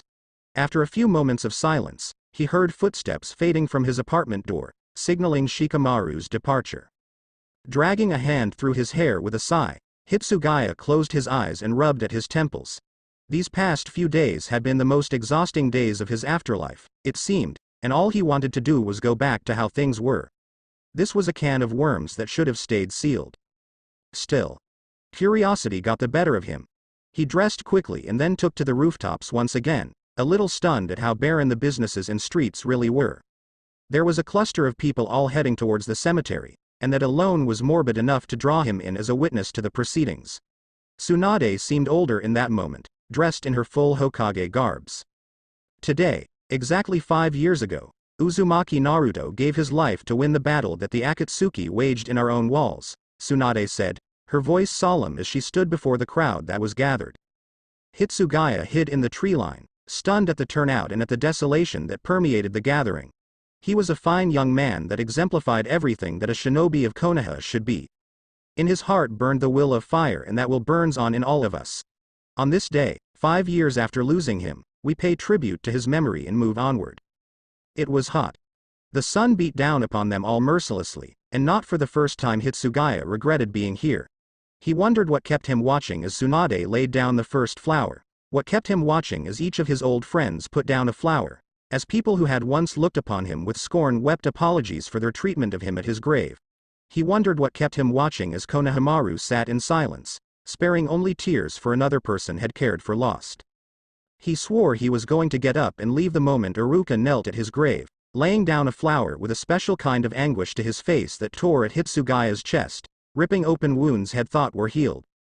Iruka stayed there the longest, lost quietly to the memory of Hitsugaya's loss, and that was enough to break him. The sky grew dark above the morning village as clouds began to move in, the temperature growing colder. This couldn't go on. He wanted to say something, wanted to make this all stop. This was reminding him of every regret had relived upon regaining these memories that only seemed to hurt. Why didn't he listen to his own words? Coming to his own memorial. That was morbid. No, not just morbid, downright masochistic. And yet here he was. What a fool. That was it. Hitsugaya had to leave. His ability to stay detached was already wearing thin what had seen, with how had now watched everyone had died to protect succumb to grief in the sweltering heat of that summer day. But as he attempted to finally leave, he found himself stuck in place, for the last person he expected to see was approaching his grave. When the hell had the Cage's entourage arrived in the village? Gaara, Kankuro and Tamari all approached the grave, and Hitsugaya found that, for the first time in a long time, he couldn't force himself to move, forced by his own guilt to watch this unfurl. This was too much. Seeing Iruka had been hard enough, in fact had been impossible to bear, but now seeing Gaara leave a flower for him. Seeing the mourning in the subtle shifts in Gaara's face, seeing Gaara grieve for him. Thunder roared in the clouds above. Hitsugaya startled at the sound and he looked up, shocked to see the weather shifted and the air cool enough to see his breath. When the first flake of snow fell, Hitsugaya cursed himself for not realizing sooner. It was him. The last time had lost control enough to change the weather with his own emotions had been longer ago than had cared to think back at that moment. Gaara looked up and then over to the tree line, his eyes meeting Hitsugaya's, who had been distracted by his own inner dialogue. The now white-haired Jinchuriki froze, his eyes going wide. He stood, paralyzed, and he knew, then, that Gaara knew exactly who he was. He fled. Like a coward, he ran, taking to the rooftops and escaping the awful scene. He had been a fool to think he could handle it, had been a fool to let himself be swayed by idle curiosities. Idiot. Was he not smarter than this? Apparently not. He returned to his apartment, and immediately went back to the shower. He turned the cold water on blast and stood there in the deluge that soothed the burn of the summer on his skin that still seemed to cling no matter how the weather outside began to bring down snow. He threw up both hands against the wall of the shower, hands shaking against the tile, and he bowed his head, trying to keep his breathing under control. He didn't know how long he stood there. He didn't care how long he stood there. All he knew was that it took him longer than had liked to compose himself. But by the time he was out of the shower and in his now default pair of shorts and a t-shirt, washing his once again sweat-slicked uniform, he was finally able to breathe without feeling as though he were inhaling shards of glass.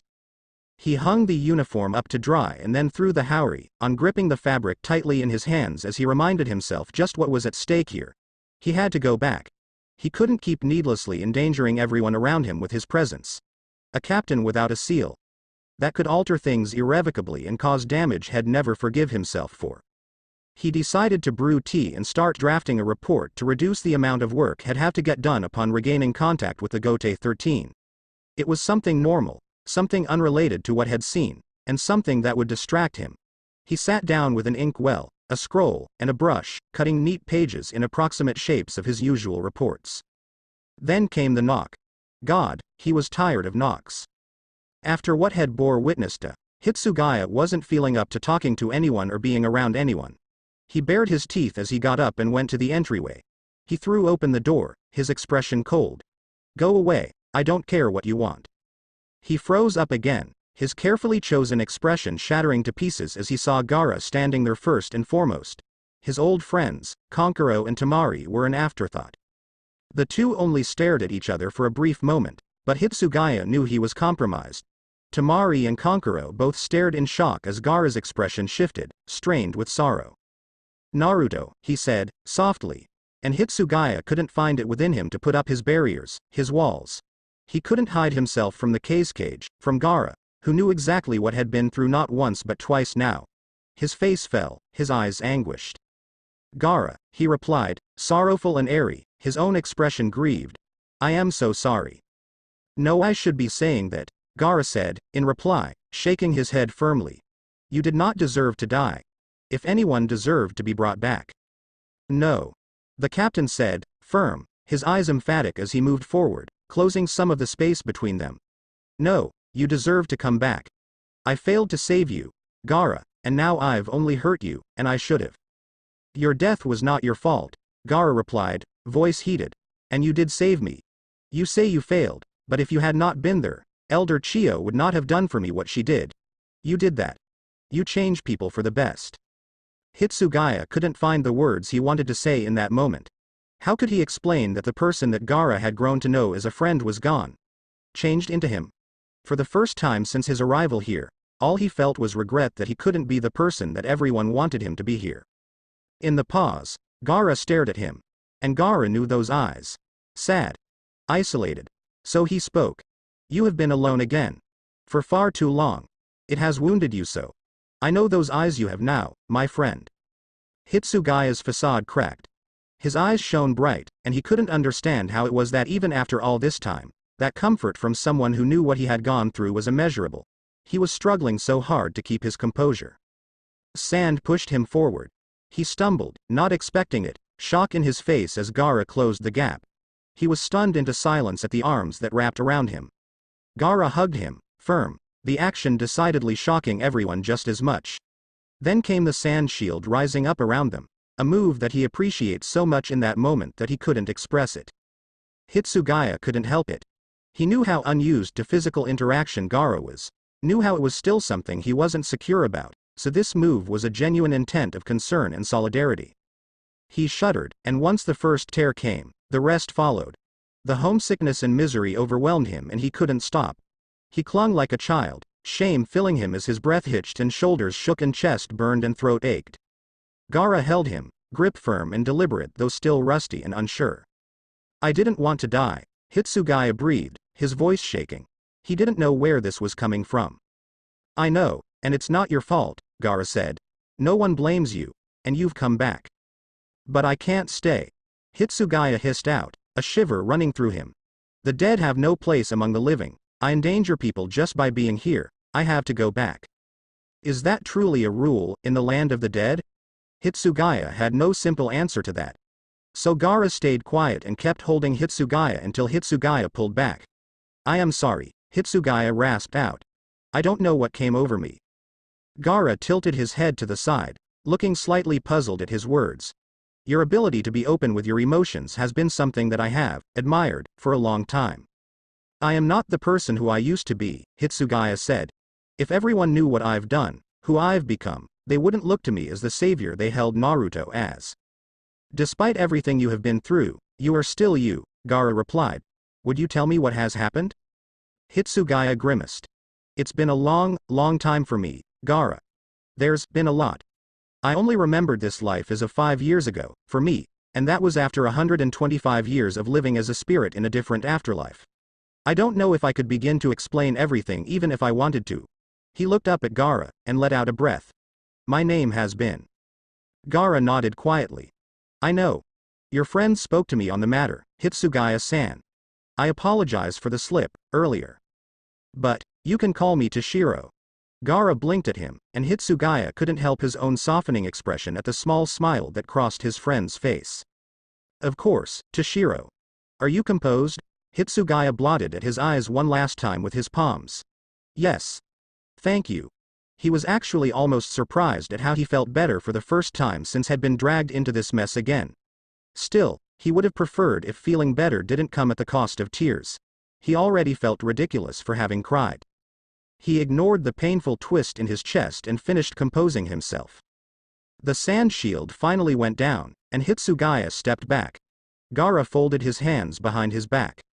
If it would suit you, you can come in, Hitsugaya said, gesturing to the door. Gaara inclined his head. I would take you up on the invitation, Toshiro. Tamari and Konkuro looked to Gaara, surprised. The rest of the Konoha 11 all looked startled at Gaara's use of Hitsugaya's first name. More so, they were surprised at how Hitsugaya didn't seem fazed by the use of it. Hitsugaya stepped back and allowed everyone to enter the apartment. I was just brewing some tea, the captain said, kneeling at the table where he had his report laid out. It's still on the kettle, so I don't have anything ready as of yet. Everyone sat around the table, all of them watching Hitsugaya return to his paperwork with poorly veiled interest. After a few moments, Konkuro leaned forward. So, Toshiro, he began. Hitsugaya, the captain corrected, and Konkuro blinked.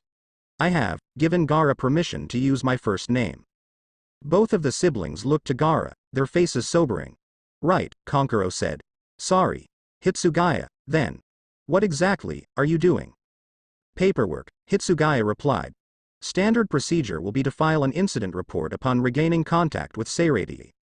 Seirei, Tamari repeated, frowning. Hitsugaya closed his eyes for a moment, taking in a deep breath. I do not intend on speaking at length about my afterlife, Hitsugaya replied. But I will explain that I did not go to the same afterlife that awaits everyone here. I assume it was the hand of the Shinigami of this world, but I wouldn't have any memory of it. The purification process saw to that, and I have little desire to establish contact with the Shinigami of this world. You can do that? Konkuro now asked, both eyebrows raising. Hitsugaya finished the first line of text, moving on to the next. Sakura noted the surprising neatness to his handwriting. Theoretically, yes. As I am a Shinigami, I alone have the power to establish a line of contact with the Shinigami here. In practice, however, I do not wish to risk seeing what kind of creature the Shinigami of this world truly is, as this world is much different from the world that I have been a part of for so long. What is it like? Ino asked now, leaning forward. The other world. Hitsugaya paused. Very different, he finally said. Ninjutsu doesn't exist as we know it, beyond being a fictional invention. His lip twitched in amusement. Comics and television and the likes. Television, Shino frowned. As in surveillance? Hitsugaya sighed.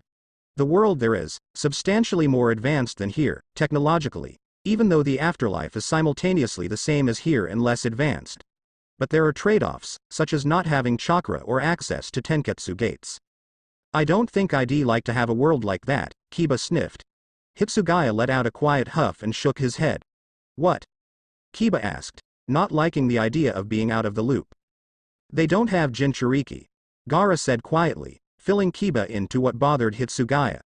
Kiba's expression fell and he looked to Hitsugaya and Gaara guiltily. Oh. Hitsugaya sighed, then, placing the brush down. In a split second, the kettle whistled, and Hitsugaya stood. Excuse me. He moved to the stove, putting the kettle off. He steeped the leaves and pulled out cups, and soon enough everyone had a cup of tea. Hitsugaya was sitting once again, resuming the paperwork as the tea steamed next to him. I do not understand how you are content to do paperwork, Gaara finally said, softly, and Hitsugaya snorted. I am not contented, actually, but it is a sense of normalcy after my current life was dragged out from under me. He shook his head. My vice captain loves to shirk her paperwork at all times to get drunk and throw parties. Even from before, when I was just the third seat, she wanted to shunt her paperwork onto our captain. Only, now that I am the captain, it's fine for her to offload her paperwork onto me. She tries to sort her unfinished paperwork into my stacks, hides it under the couch in our office, and if I am on extended missions in the living world she sends me folders filled with even more paperwork. He pinched his brow. The things I do to ensure we don't get our division's funding cut. Gaara grimaced. Oh, paperwork. Indeed. Man, I am surprised she has her station, Konkuro said. She's lazy, his face softened. But she is dependable. And much stronger than anyone expects. I know she will cover my back. She always has. Even when I didn't, he thought darkly, recounting just how stupid his attempt to throw of his station during the Kusaka incident really was. How much he must have hurt her too, then, yet she still stood by him. You care about her very much, Gaara said softly, an admirable trait in a commanding officer. Hitsugaya laughed quietly and closed his eyes. You will never hear me admit it in front of her as she will never let me hear the end of it, but yes, I do. She is important to me, to the point that I trust her implicitly. She is the reason I became a Shinigami. He sighed. The fact that Hitsugaya was talking more about himself than he likely realized was enough for none of the Konoha 11 to speak up about it. Sakura was thankful that Gaara was there, in that moment, because she was finally able to know something about the ever-elusive Shinigami that she had once known as her friend. Still, his unintentional slips of information about himself couldn't last forever. Hitsugaya didn't like to talk too much about himself anyways. Enough about me, Hitsugaya finally said, taking a sip of his tea. Tell me how you have been. You've been cage for 7 years now? 6. Gaara corrected, but almost 7. It has become progressively easier to twist the arms of the older council members and get them to approve of the reforms I have been trying to push forward, and so positive change has been ongoing. Hitsugaya inclined his head. We've been having some of the same ourselves, actually. And soon enough the two were engaged in a surprisingly animated discussion of economic development and resource management which honestly boggled everyone in the room. Shikamaru and Neji both seemed to be listening in, both of them picking up hints of information that Hitsugaya would unintentionally drop while lost in reconnecting with the former Jinchuriki. Truthfully, though, it is quite annoying when there is that one person who assumes they are above reporting appropriate resource usage and leaves others in their department to vaguely approximate what they've done, Gaara said, vague annoyance to his voice as he sipped at his tea. Much agreed, Hitsugaya replied, serving himself more. At this point, had a couple pages filled out of his report. He also felt the heat coming back, itching at his cheeks and his collar. It was uncomfortable, and he unconsciously lowered the temperature of the room by letting out some of his icy ryotsu. He didn't even notice the shivers of everyone in the room. Unfortunately, we have instances of that back in Seirei, which makes my job more difficult. I've heard other captains complain of similar things as well, though Kuchiki runs a very tight ship and Zaraki, he looked long-suffering for a moment, shaking his head. Zaraki really doesn't care. The fact that his paperwork gets done at all is likely a miracle of his vice captain and third seat. Why does he have his position, then? Gaara asked curiously. Hitsugaya laughed a barking laugh.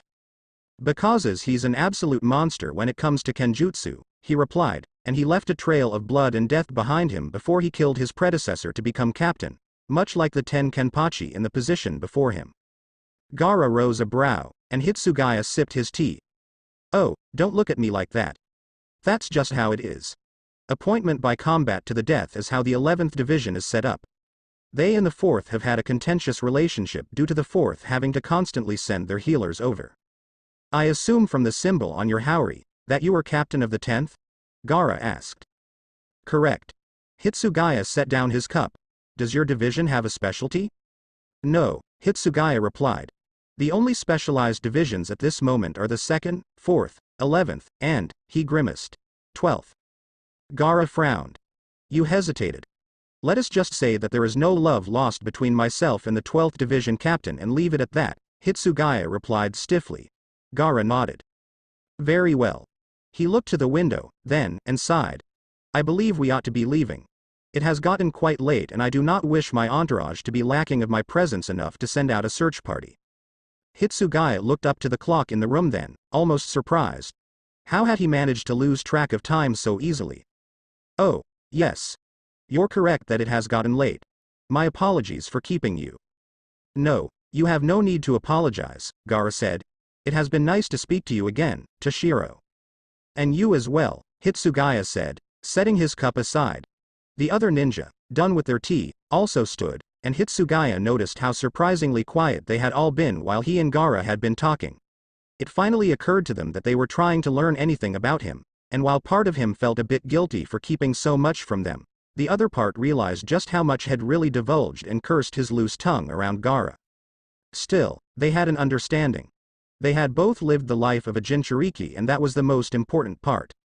Thank you for the tea, Hitsugaya, Tamari said as she stood. Konkuro dusted his knees. Yeah, it was actually a pretty good blend. Would have liked it sweeter, though. The only kind of sweets I like are watermelon and amanado, Hitsugaya replied. Here, allow me to walk you out. The field of ice. Hitsugaya looked around, feeling drained as he walked through it, brow furrowing. His sandals scuffed on the barren ground beneath him, and he stumbled once, barely avoiding a fall. Why was this so hard? What was happening? How did he get here? Finally, he could walk no further. His knees buckled and he fell forward, only to feel the comforting chill of a familiar presence cushioning him. He breathed, softly, closing his eyes. Hiranmaru. The dragon rumbled softly, tail curling protectively around the Shinigami, wings closing around the two of them. Master. Hiranmaru replied, voice a low, reassuring rumble that resonated through Hitsugaya's form. He relaxed, eyes still shut.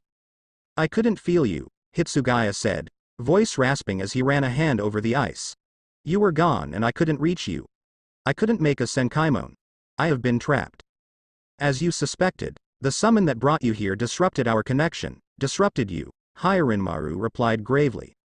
I believe you've worked out that the energy of the living and the energy of the dead do not coexist with ease. As if that were not enough, another's will attempted to force us both to submit. I prevented it from succeeding, as I will not allow you to succumb to such a violation. But it wounded me and I needed rest, and your powers too suffered for it. The dragon growled. And that beast has been even more disruptive, taking advantage of the summoning and wounding me in a more literal sense. Of course, Hitsugaya replied blearily. I should have guessed. I have been resting, Hiranmaru continued, letting out a low rumble as he curled around Hitsugaya. Hitsugaya opened his eyes, looking to the still healing scores on the dragon's icy flank, and felt a sharp, hot spike of anger. How could he have let Hiranmaru be so damaged? Still, the continued speech distracted him from his internal monologue. Healing myself and preparing my strength to support you. Resting as you should have been, instead of seeking a way out so quickly. Hitsugaya felt chastised by that subtle barb and folded his arms, looking away from the dragon. We are one entity, Master. I know already what you are going to say. Then why prompt me to explain? Hitsugaya asked, raising an eyebrow. To keep you thinking and on your toes, Hiranmaru replied, shifting his wings. You are trying to run. Oh. This was the least of what he wanted to talk about. No, if you know what I am going to say, then you should know I was going to say that I am trying to go back to my post, Hitsugaya countered with a squint, not liking the insinuation that Hiranmaru was trying to make here. Hiranmaru's red eyes bore into Hitsugaya's in a way that made him feel rather small and insignificant. You are trying to lie to yourself, Master. It is not something you should be in the habit of doing and I hope you are not starting to make it so. Hitsugaya glared at Hiranmaru. This did not faze Hiranmaru in the slightest as he gently nudged at Hitsugaya's shoulder with his snout. Hitsugaya finally relented and let himself rest against the ice dragon once again, basking in the chill of the ice. The summoning did something to you, Master. Before, there was no chakra present in your form, but by bringing you back it tethered you to this plane by forcing chakra to begin accumulating within you. What? Hitsugaya asked, sitting up sharply.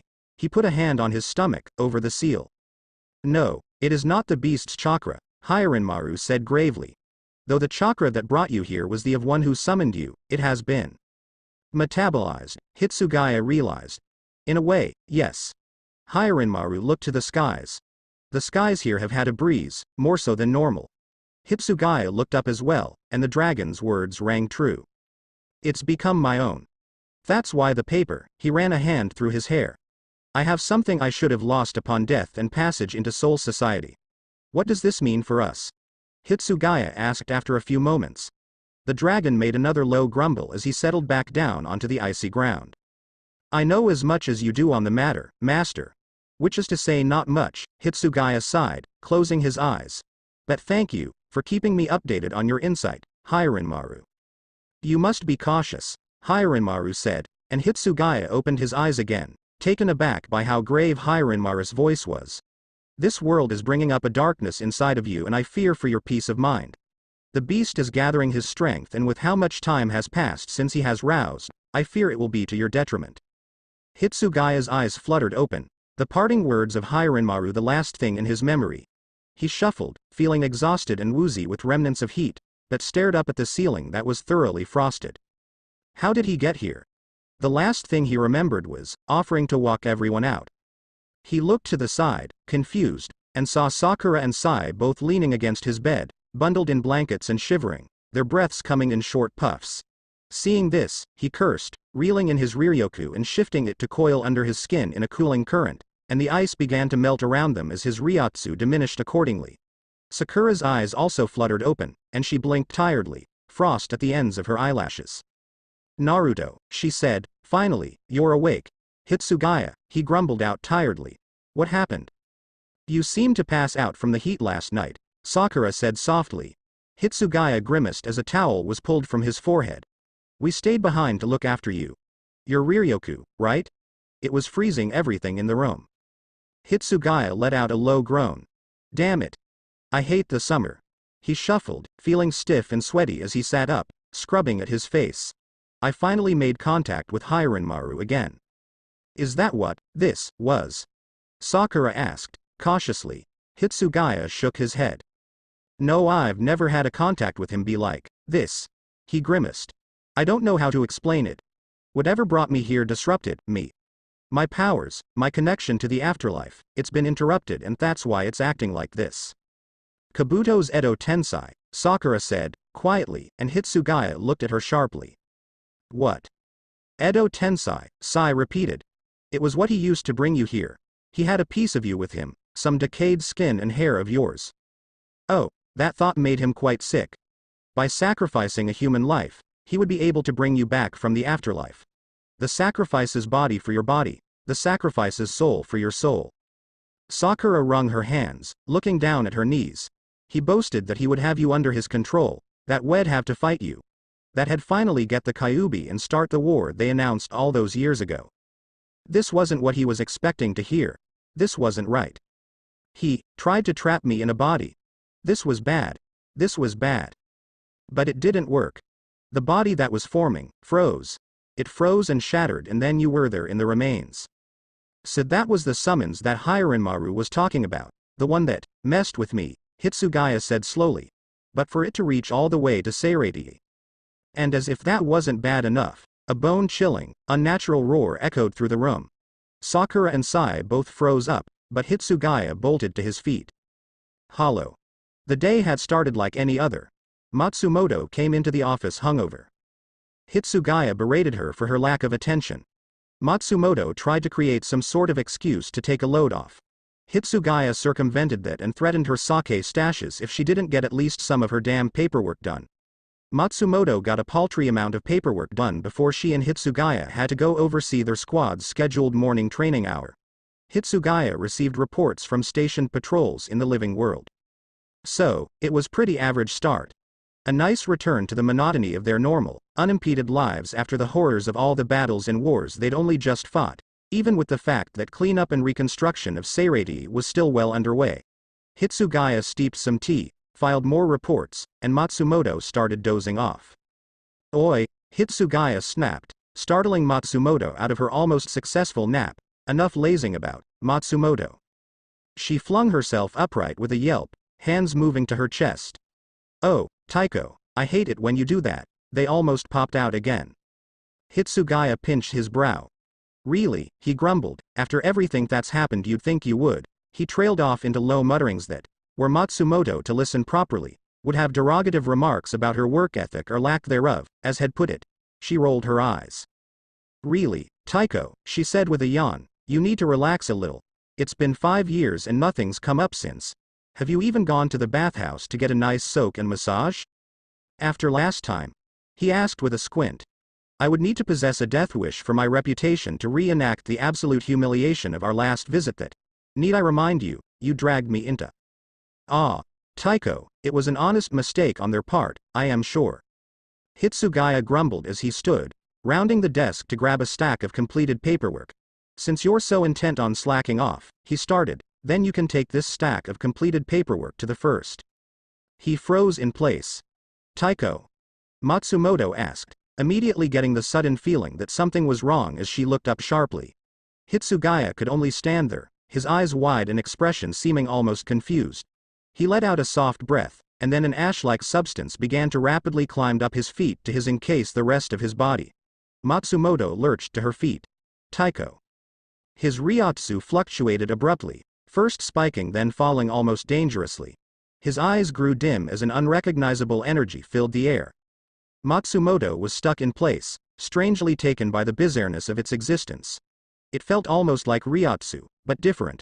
Out of place, like it didn't belong there. It was strangely alive. As the rest of his body was encased, he dropped the paperwork, and in an blink the ash dispersed. Hitsugaya was gone. In the aftermath, Matsumoto couldn't move.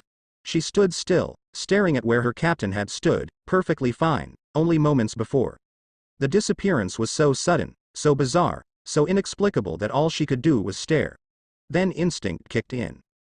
If this was some sort of pathogen, and if she got caught in it, then she was certain that things would go downhill from there.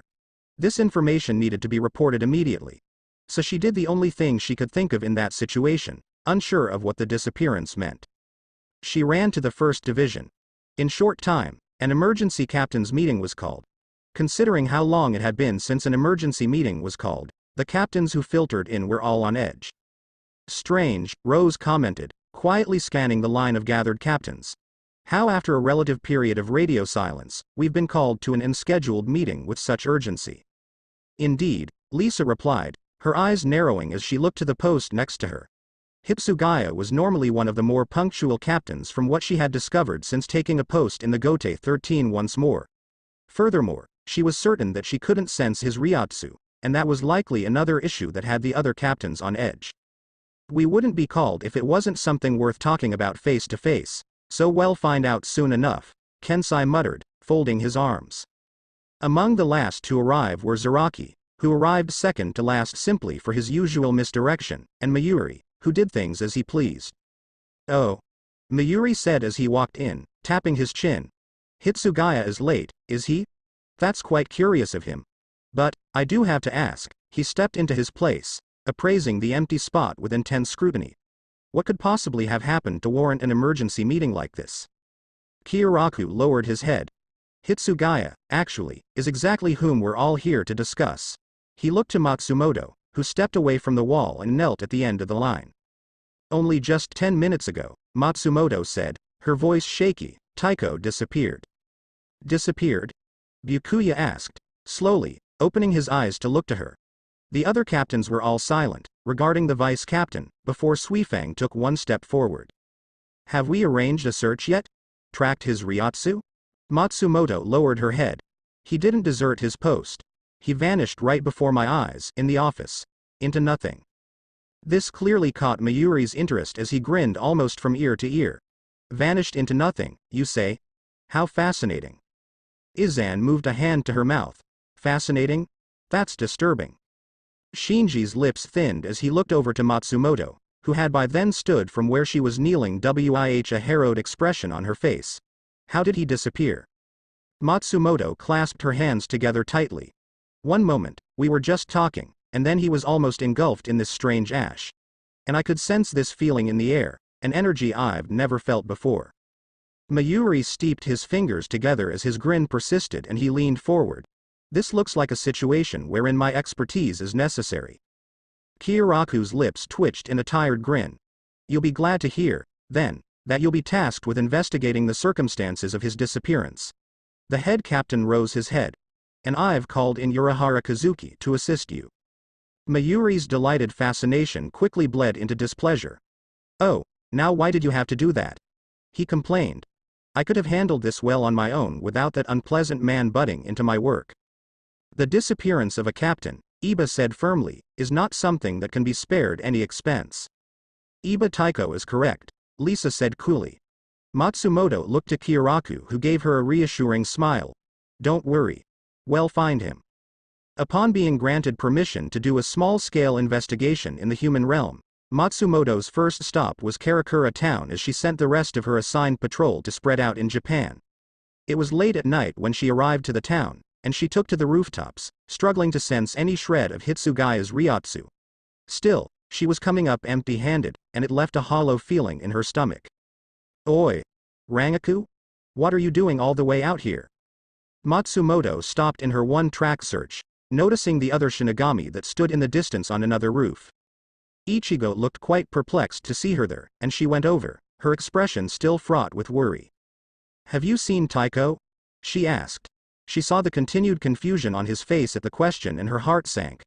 I didn't think you had, but I thought I should ask. Toshiro's missing? Ichigo asked, staring in confusion. Matsumoto nodded. Urahara and Kuretsuchi Taiko are both investigating the nature of his disappearance, she said, rubbing her arm. I've been told not to go into the office until they can discern if the disappearance had a pathogenic origin or if something else happened. Ichigo frowned. Shit, he hissed, rubbing his neck. I'll be sure to keep an eye out for anything that could point us in the right direction. He looked up at Matsumoto and she saw earnest concern there. It was comforting, at least, to know that Ichigo cared. If you find any sign of him, let me know and I'll drop everything to help. Matsumoto smiled sadly. Thank you, Ichigo. I am going to continue to look for him. Ichigo looked over the cityscape and back to Matsumoto. Want some company on your search? Company sounded nice.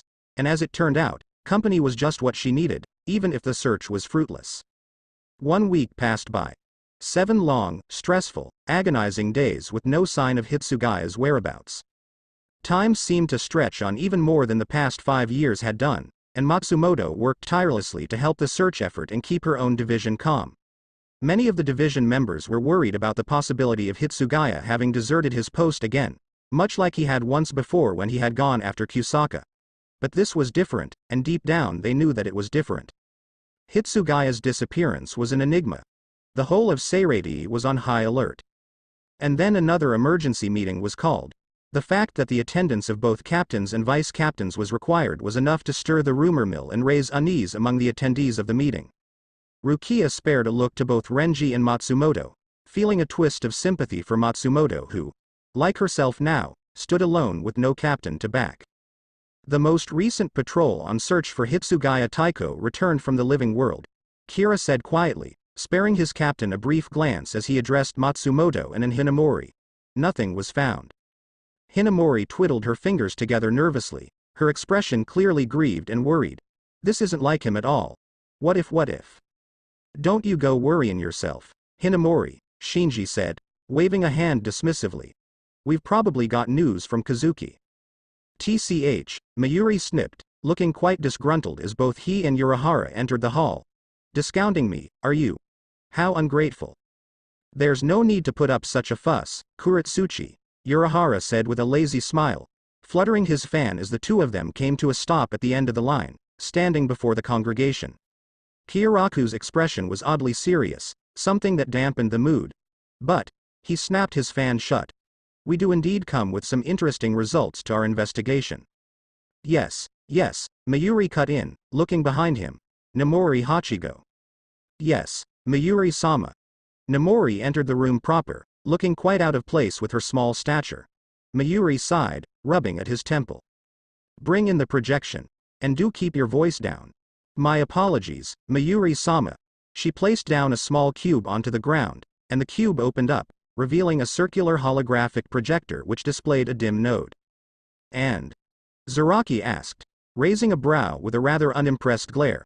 What's this fancy light show and what's it merit all of us getting down here? Patience, you brute, Mayuri snapped. It's a map, Urahara said, his tone oddly chipper for the tenseness of the room. It's the culmination of what we've been working on. This will likely go over your heads, but we primarily govern the balance and passage of souls in the living world, Mayuri began, waving a hand at the map. That does not mean that we exist in an isolated instance. Our dimension is not singular. The fundamental principle of gravity, which establishes our perception of time and space, is absolute not just in our dimension but in others that run parallel to the living world, and we do have the requisite technology to access them through a Senkaimon were they to be properly calibrated. Urahara smiled thinly. That is, to say, that we can travel to other worlds. Or, rather, different instances of the world we know, that have divergent paths than this one. We began to experiment with this theory after tracing the origin of the energy residues that remain in Hitsugaya's office and, with meticulous work, sent forward a probe to investigate the energy signature of that dimension. Mayuri gestured to the blip on the map. And we found traces of energy which suggest to us that Hitsugaya is indeed currently in a dimension separate from the one we govern. Matsumoto sagged in relief. It was some news as to Hitsugaya's location, and she would take it. Kensai's lip curled. So the question is, how did he get there? Oh, but that's not the question, Mayuri said, T.S. King under his breath as he shook his head. Don't be so simple-minded. The real question is, how did Hitsugaya get here? Pardon. Nanao asked from where she stood, her expression taking on a rather disturbed look. His Ryotsu signature, Urahara continued, has changed. It is larger than Kuretsuchi's prior readings. In fact, it is comparatively astronomical and has a partial match to the quality of the predominant energy readings in that dimension, which is why pinpointing an accurate location has been so difficult. Such a change could only imply that Hitsugaya was never from the living world we oversee to begin with, Mayuri hummed, tapping his long nail against his arm. There was a brief lapse of silence as everyone present contemplated the meaning of that information. How could he have gained that much power in such a short duration of time? Byakuya asked, voice low as he scrutinized the pair of scientists. Oh, the power isn't him, Mayuri said dismissively, not completely. It may be tied to his Ryotsu reading, but it does not match his Ryotsu. There's something tied to him that has surfaced in this dimension, and I do intend to find out what it is. Still, the growth of both the new reading and his own Ryotsu signature are growing at what could be an unprecedented rate. Mayuri squinted at the blip, his expression growing more contemplative. The dimension where his most recent signature has been locked onto has also shown some strange fluctuations. Fluctuations? Izan asked, her brow creased with her nervousness. Time dilation is the easiest way to explain it, Urahara said, though not time dilation in a traditional sense. It appears as if the dilation may be a consequence of the spatiotemporal displacement of a large quantity of energy, disbalancing the dimension itself. Though, that's just a theory. Iba frowned. Do you believe Hitsugaya is involved in the phenomenon? Believe. Do I believe? How preposterous. Mayuri laughed. I believe that if we establish contact with him he will give us exactly the information we need to prove that he was the cause of the time dilation in this other world. Matsumoto opened her mouth to speak, but was cut off by a pinging sound. The blip on the map began to pulse as the mark's location fluctuated. Mayuri and Urahara both looked sharply to the display as it seemed to zoom in, and a rough location began to etch itself in. Oh, fascinating, Mayuri said, looking absolutely delighted. Hitsugaya's Ryotsu has spiked enough for the probe to create a rough estimation of his current location. How? Suifeng asked, blinking at the device. Ah, it's akin to a type of resonance imaging, Urahara explained. His Ryotsu spike is substantial, to say the least. It's enough at the moment to rebound to our probe. And the readings, Kuretsuchi gushed, moving closer. Oh, this is phenomenal. I'll have fresh analyzable data for months, at least. Renji's lip twitched. So what does that mean for us? It means, Urahara drawled, looking from Renji to Kyoraku, we can acquire enough data to pinpoint his location in a very short time. Kyoraku closed his eye and then nodded, before fixing his now irresolute gaze on Matsumoto, who looked back in anticipation.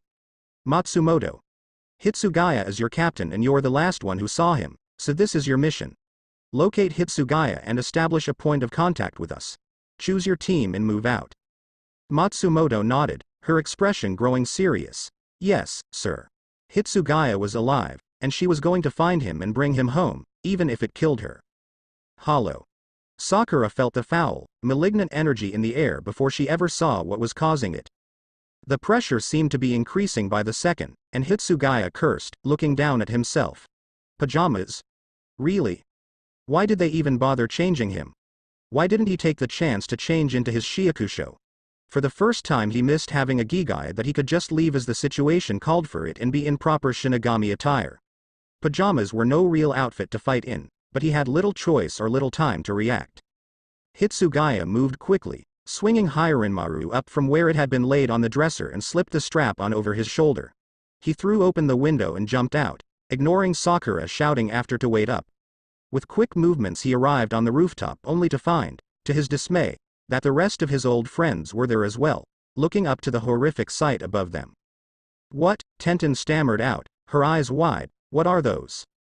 Hitsugaya finally looked up as well, and his eyes widened as well. The number of incoming hollow was easily among the highest in sheer volume had ever encountered in his tenure as a captain. Not that cutting them down would be hard, but cutting them down and preventing them from getting to the village that was rapidly going into a panicked frenzy below would be an annoyance. Damn it, he snarled, drawing his Zanpakuto. He looked to the group behind him.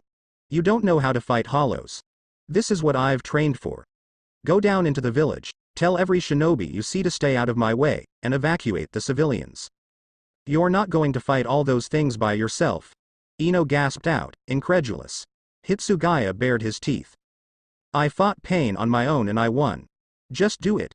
And with that, he leapt into the air, using Shunpo to rapidly close the gap. You died. Sakura shouted after him. Hitsugaya elected to ignore the retort. They were here because of him, they had to be. If everyone in this village could see Hollow, and there had never been a Hollow attack in his life, then it was exactly as he feared. His presence here had only endangered everyone, despite his attempt to keep a low profile while trying to go back. And so if they were here for him, then he'd give them exactly what they wanted. Soden ni Zace, he growled, Hirinmaru. Now that he and Hirinmaru were one again, and now that he was no longer concerned about the effect his power would have on this world, his power was in full effect.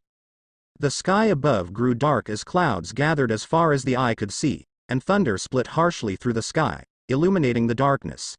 The pressure of his unrestrained Ryotsu filled the air around him, frigid and biting. Around his skin glowed a white aura that gave him an almost ethereal look. Snow began to fall almost mercilessly, and the village looked on in awe at the sheer power. This, Shikamaru breathed, and Neji and Hinata both watched on, Byakugan active. This is his doing, Neji said. The amount of energy flowing through him, into that blade, Hinata breathed. I've never seen anything like this before. Hitsugaya swung his blade into the air, ice crackling down the length of the steel, and the dragon soared forth. It let out an ethereal shriek as it split apart into 5 heads that scored into the oncoming horde. The hollows froze and shattered into an icy mist, and Hitsugaya descended into the fray as the dragons followed his will. He moved with practiced speed and finesse, gouging into masks of any hollow that proved foolish enough to approach him, freezing them with a single stroke of his Zanpakuto. Finally, he could feel Hirinmaru's spirit humming alongside him as they fought in perfect synergy, effortlessly dispatching of the threat. The feeling that surged through him was overwhelming, and he felt a strange elation and freedom in being able to cut loose, even if it would be a woefully short fight. He slid the blade forward, blocking a strike from a snake hollow before overpowering its struggle against him and slicing its head clean off. But it seemed that the hollow were getting the picture, too. Some began to split off from the group, and Hitsugaya growled, sending off a few more ice dragons as he split off to cut the advance off. I won't let you, he snapped, landing on the shoulders of a gorilla hollow and driving his blade through its head. He caught movement in his periphery, and swore as he saw Shikaku, Inoichi and Choza attempting to engage a hollow that had landed on the roof they were on heavily enough to crack the concrete beneath it. He saw Shikaku immobilize it and Choza punch it in the mask. Even with their combination attack, the hollow quickly snapped free of the shadow control, its mask barely even scuffed by the punch. A second hollow landed by them, reaching for Inoichi, and even though Inoichi attempted the mind-body disturbance jutsu, the hollow showed no reaction to it, grabbing the Yamanaka clan head and squeezing him tightly. Don't interfere. Hitsugaya shouted as he dropped down, landing with an equally powerful impact that sprayed ice behind him as he slashed through the hollow's arm like butter. Inoichi dropped down with a wheeze, and Choza and Shikaku both looked to him. Naruto? Shikaku asked after a moment. Used to be, Hitsugaya snapped, slicing through the second hollow. Fall back and evacuate. I told your children to tell you, do you not listen? You're at a disadvantage, Choza argued, and Hitsugaya swung his blade out, sending yet another barrage of ice to slash an incoming bat hollow in half. He turned and glared at the 3. No, I am not, Hitsugaya hissed. This battle is the purpose of my afterlife. The living cannot purify hollow like Shinigami can, and you don't know how to effectively fight them. Listen to me for once in your lives. I can't afford to worry about babysitting you. As the 3 looked to each other, they realized that Hitsugaya was right. Shikaku inclined his head. You be careful. I don't need to be careful, Hitsugaya said in a scoff, not against these hollow. And with that, he took to the air once again, seeing that, in his attempt to ward off the clan heads that were engaging in battle, had let more hollows slip by. Considering that he had no backup, getting to all of these damn hollow without encroaching on physical exertion was. Hold on. He had chakra again. The henge wouldn't have worked otherwise. The paper wouldn't have torn otherwise. He wondered, then, just how much he had. Moving his hands up in the appropriate seal as best he could while still holding a sword, Hitsugaya focused on the feeling of the chakra that was hiding within him. He let out a growl as it slowly built up before encasing him in a dome of blue, whipping around him like a gale. Oh yes, he could work with this. Taiju Kage Bunshin no Jutsu. And just like that, the village knew just who Hitsugaya was. 100 clones stood, easy. Hitsugaya took a breath, feeling a slight strain from spreading his power out so much for the first time in a long time. Still, it was manageable enough, and he wondered exactly how had managed to go without. The clones spread out, and Hitsugaya moved forward, steeled by a surge of determination to see that the village below wasn't destroyed ever again. Following the beginning of Hitsugaya's countermove against the hollow invasion, Shikamaru snapped into action. He turned to the rest of his friends, his gaze stern. All right. You heard him, we've got work to do. Don't engage, just evacuate everyone we can. Are you serious? Ino asked incredulously, looking at Shikamaru. You're going to just do what he said, and let him fight all those things, alone? He seems to have it under control, Shino said, looking up at the sky. The rain of ice mist that was falling below with each fallen hollow spoke the truth of exactly how skilled Hitsugaya really was. All right, Sakura said, her expression set with determination. Ino. Let's go and see if anyone's been injured. We're some of the best damn Iryo ninja in this village and we might as well make that clear. Why yeah. Ino said, stiffening up her shoulders before following after Sakura. Hinata and Neji looked to each other, and then looked to the group.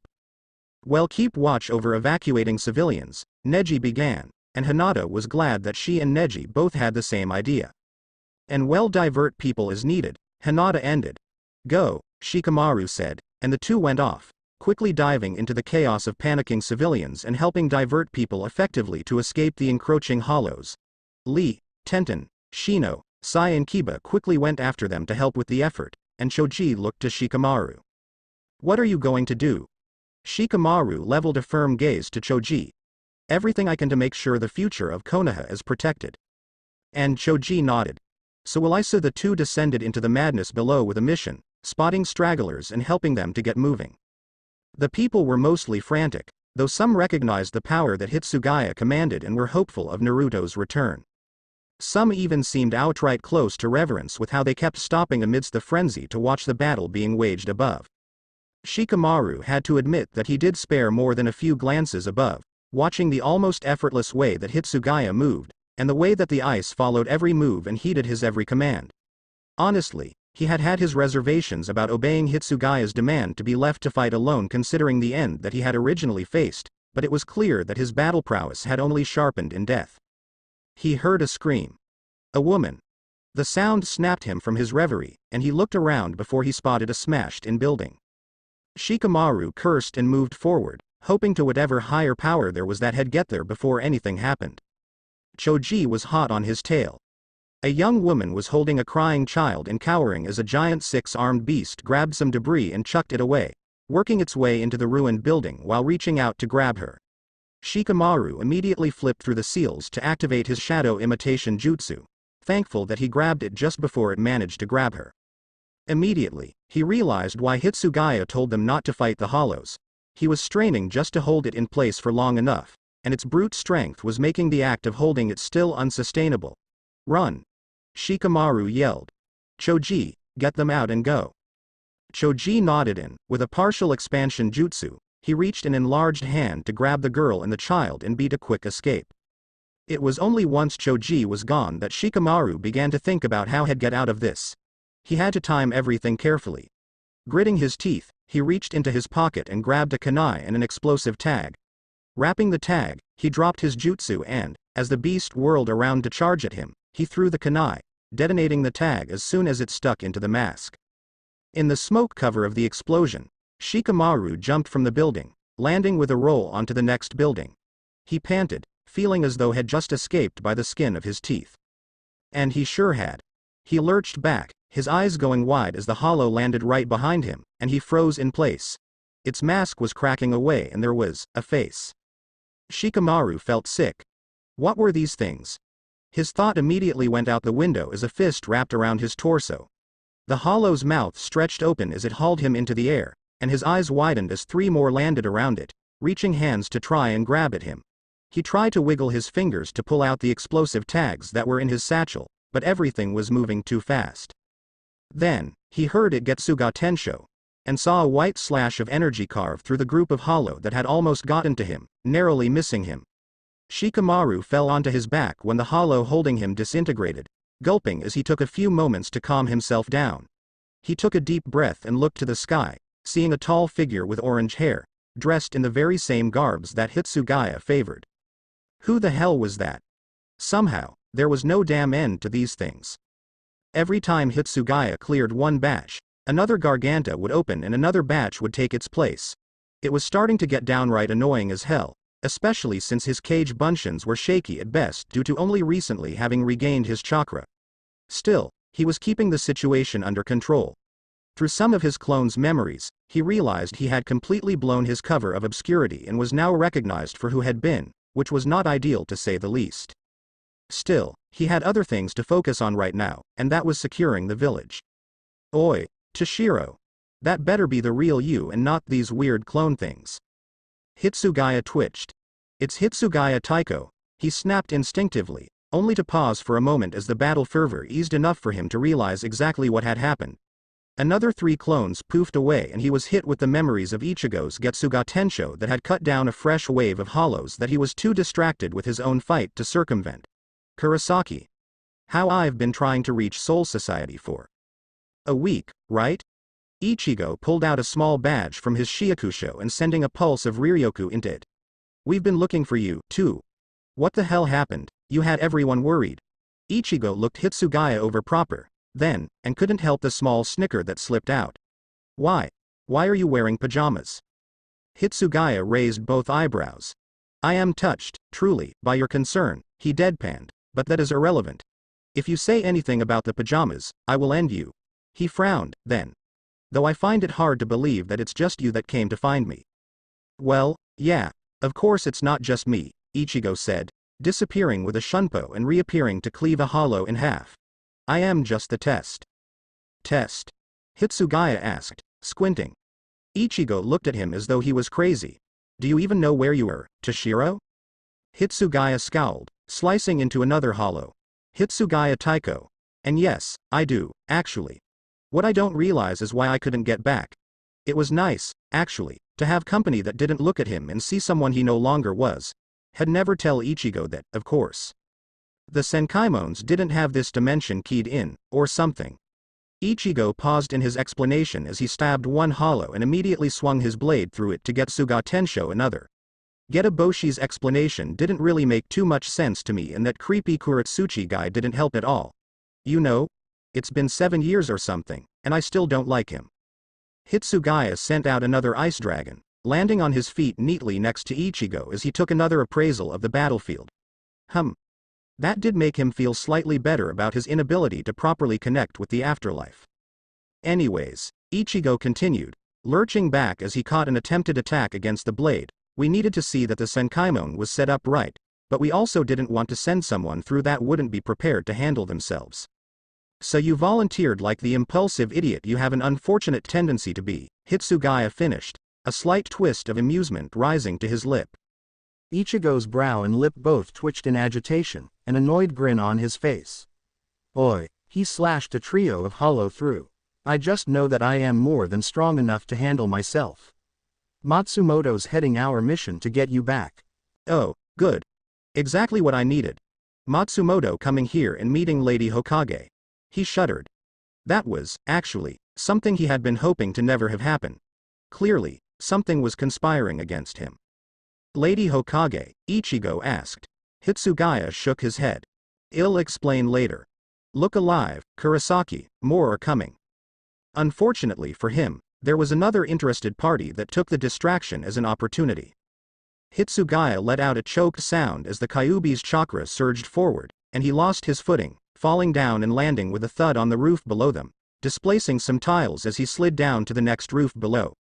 The pain of the impact radiated up his body in a dull ache, but more painful was the forceful, burning edge of the cloak that struggled to take over him. His teeth sharpened, nails sharpened into claws, and his whiskers grew wild. Toshiro. Ichigo quickly descended, landing more neatly by the captain. He knelt down, eyes widening at the sight of the vicious red energy that started to clump up around Hitsugaya's form. Damn it! Hitsugaya snarled, moving a hand to his face, ignoring the accelerated return of clone memories in favor of trying to suppress the Kyuubi's influence. Damn it! Disappear! I won't let you. Taiko. Fuck. Hitsugaya looked up, wincing. Rukia, Renji, Matsumoto, Hinamori, Akaku and Yumachika, was it? An interesting choice on Matsumoto's part. Wait. Urahara? He rasped out. Oh, don't mind me Hitsugaya Taiko, I just came out of curiosity, Urahara said, waving his fan dismissively with a bright smile on his face. What an interesting place this is. Is this where you were born? Hitsugaya opened his mouth to say something, but was quickly interrupted. Naruto. Sakura called as she and teams 8, 9, and 10 landed with her. Are you okay? Who the hell are you guys? Akaku drawled, drawing his blade. Back off. This doesn't concern humans. Considering that you're invaders in our village, Neji snapped in reply, prepared to attack, we should be asking that question first. All things considered, Hitsugaya thought the defensive posturing between the two groups was rather ridiculous, and he snarled as he saw the remains of the horde grow too close for comfort. Enough, Hitsugaya hissed. He glared over at the Shinigami reinforcements. Instead of antagonizing the living, would you care of the damn hollow? He had other problems to worry about. Indeed. Akaku, Yumachika, Urahara said brightly, kneeling down. Take care of the last of them, would you? Akaku spared the group another glare before lowering his blade with a scoff, and Yumachika sighed. Well, help too, Rukia said as she grabbed Renji's arm. Renji looked to her sharply, but upon looking at Hitsugaya again he nodded. So the four leapt away to clean up the mess, and Urahara placed both hands on his knees. This must be the energy signature we've been picking up with your Ryotsu signature, Urahara said, scrubbing his chin. It feels quite gloomy. Matsumoto ignored Urahara's contemplation, instead focused on how harrowed and tense Hitsugaya looked. What happened, Taiko? She asked gently. Especially to do this to you. Hitsugaya-kun, you look awful, Hinamori breathed, expression distressed as she kneeled and reached out in an attempt to comfort him. Hitsugaya hissed. Don't touch me, he snapped, and Hinamori flinched back, her eyes wide. The cloak is caustic. I am fine. Curious. Urahara sang, smiling as he pulled his fan up and snapped it open, fluttering it in front of his face. And you all are very curious as well. Nice to meet you all. You must be the people he grew up with, right? Ichigo froze, blinking in surprise. Really? Yes, Sakura said first, looking more than a little confused at Urahara's eccentric nature. But who are you? Hitsugaya Taiko's associate. Urahara smiled wider as he looked to Hitsugaya. But that is unimportant. You remember your life, don't you, Hitsugaya Taiko? Yes. 5 years, now, Hitsugaya replied, sagging as the last of the cloak faded away, his eyes returning to their normal blue. He closed his eyes, taking a few moments to breathe. Damn it. This is becoming inconvenient. Matsumoto opened her mouth to say something, but Shikamaru spoke first. Hitsugaya, he said, and Hitsugaya looked over tiredly. He saw something haunted in Shikamaru's eyes and frowned. Those hollow, under their masks. Ichigo's face fell, and Matsumoto looked away. Hitsugaya sighed, knowing exactly what Shikamaru had experienced. Ah. You saw under the mask, didn't you? Shikamaru nodded. Were those things humans? They aren't human anymore, Ichigo said softly, looking almost haunted. There's no coming back from being a hollow. Our job, Matsumoto said, her expression serious, is to protect the living in the balance of life and death. This includes taking care of hollows. We purify them with our Zanpakuto, Hinamori continued from where she knelt, which allows them passage into Soul Society. I see you've been holding back information, Urahara said, giving Hitsugaya an rather reproachful look.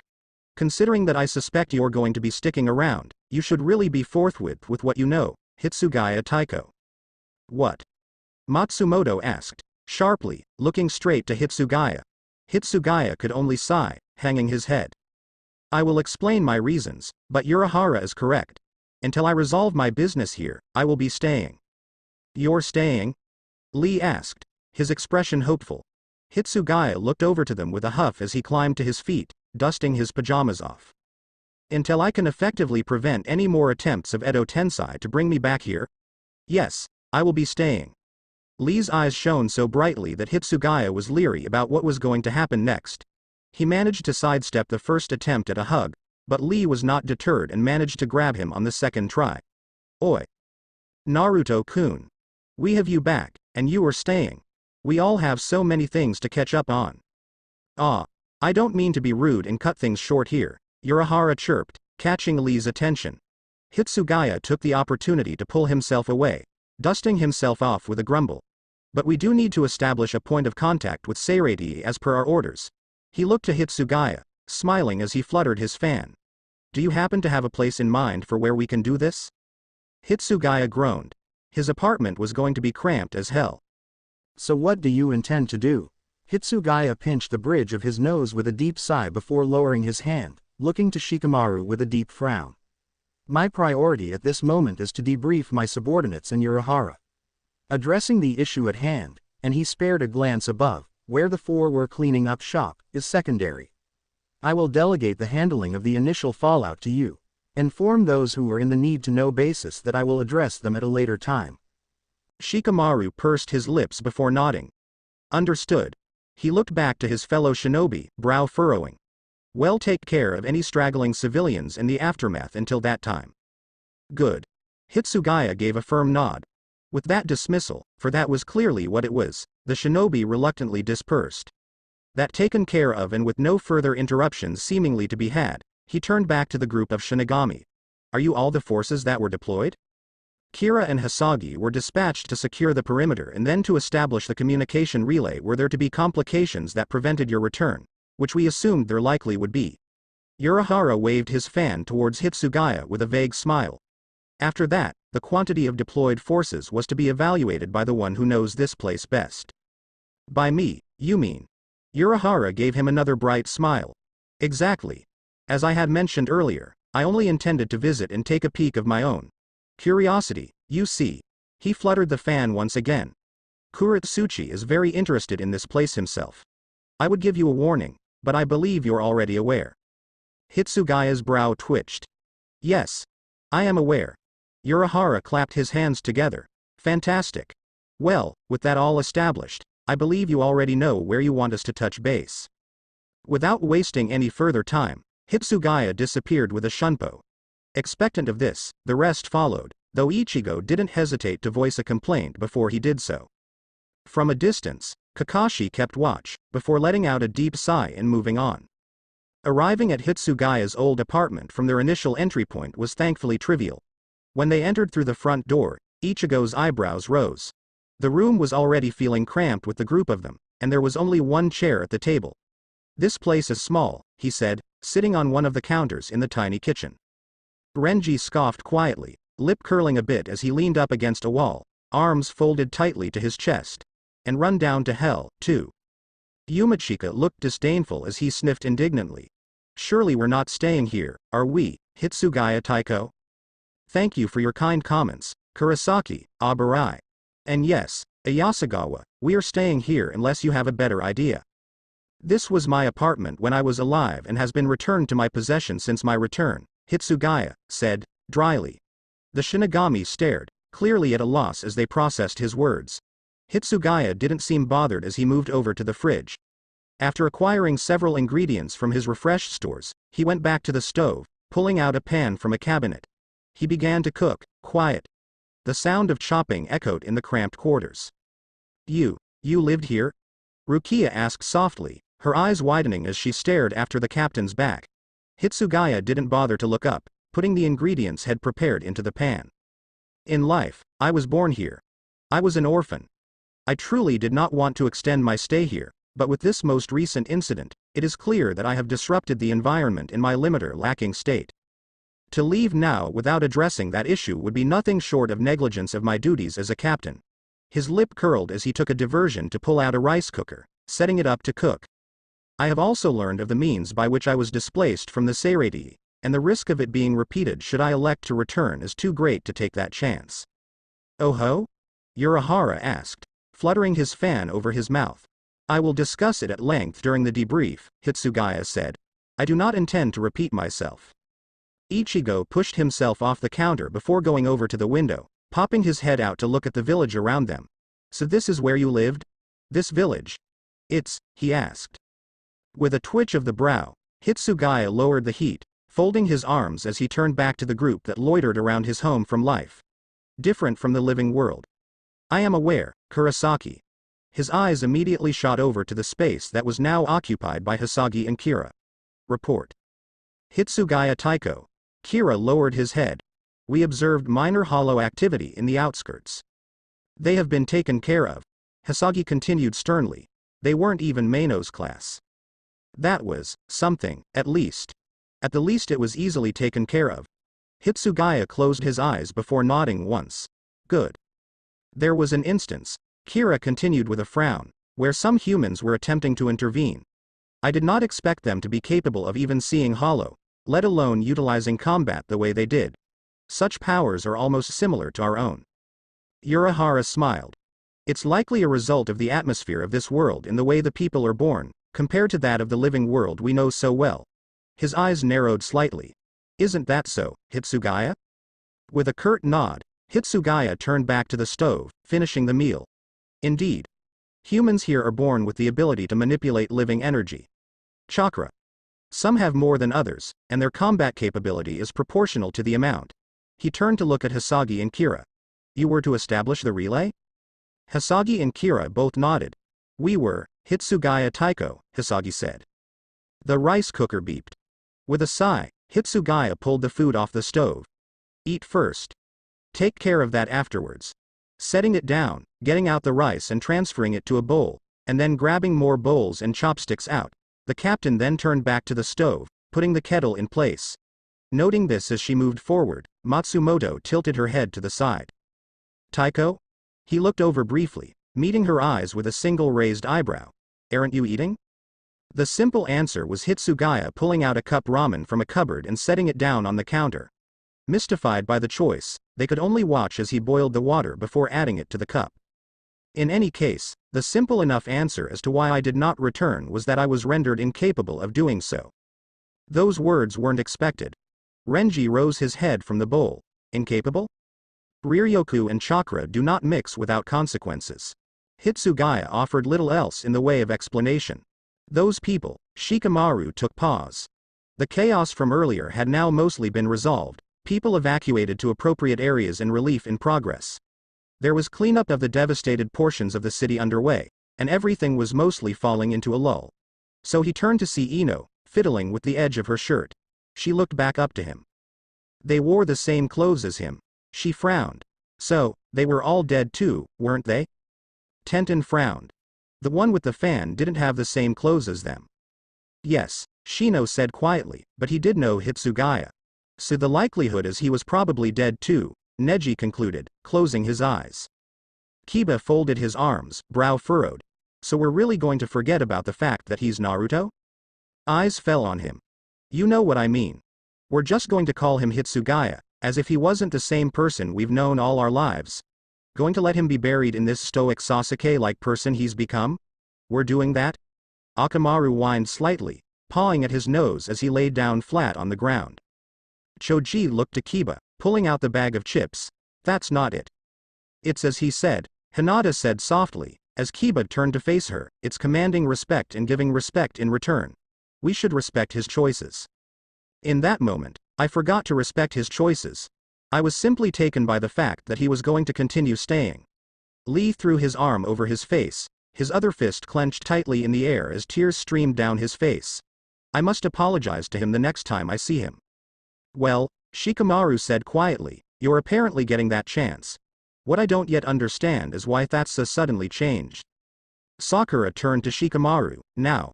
Huh? Neji nodded slowly. He's right. Hitsugaya has been so intent on leaving the moment he could, and yet now his decision on the matter has been sharply reversed. Something changed.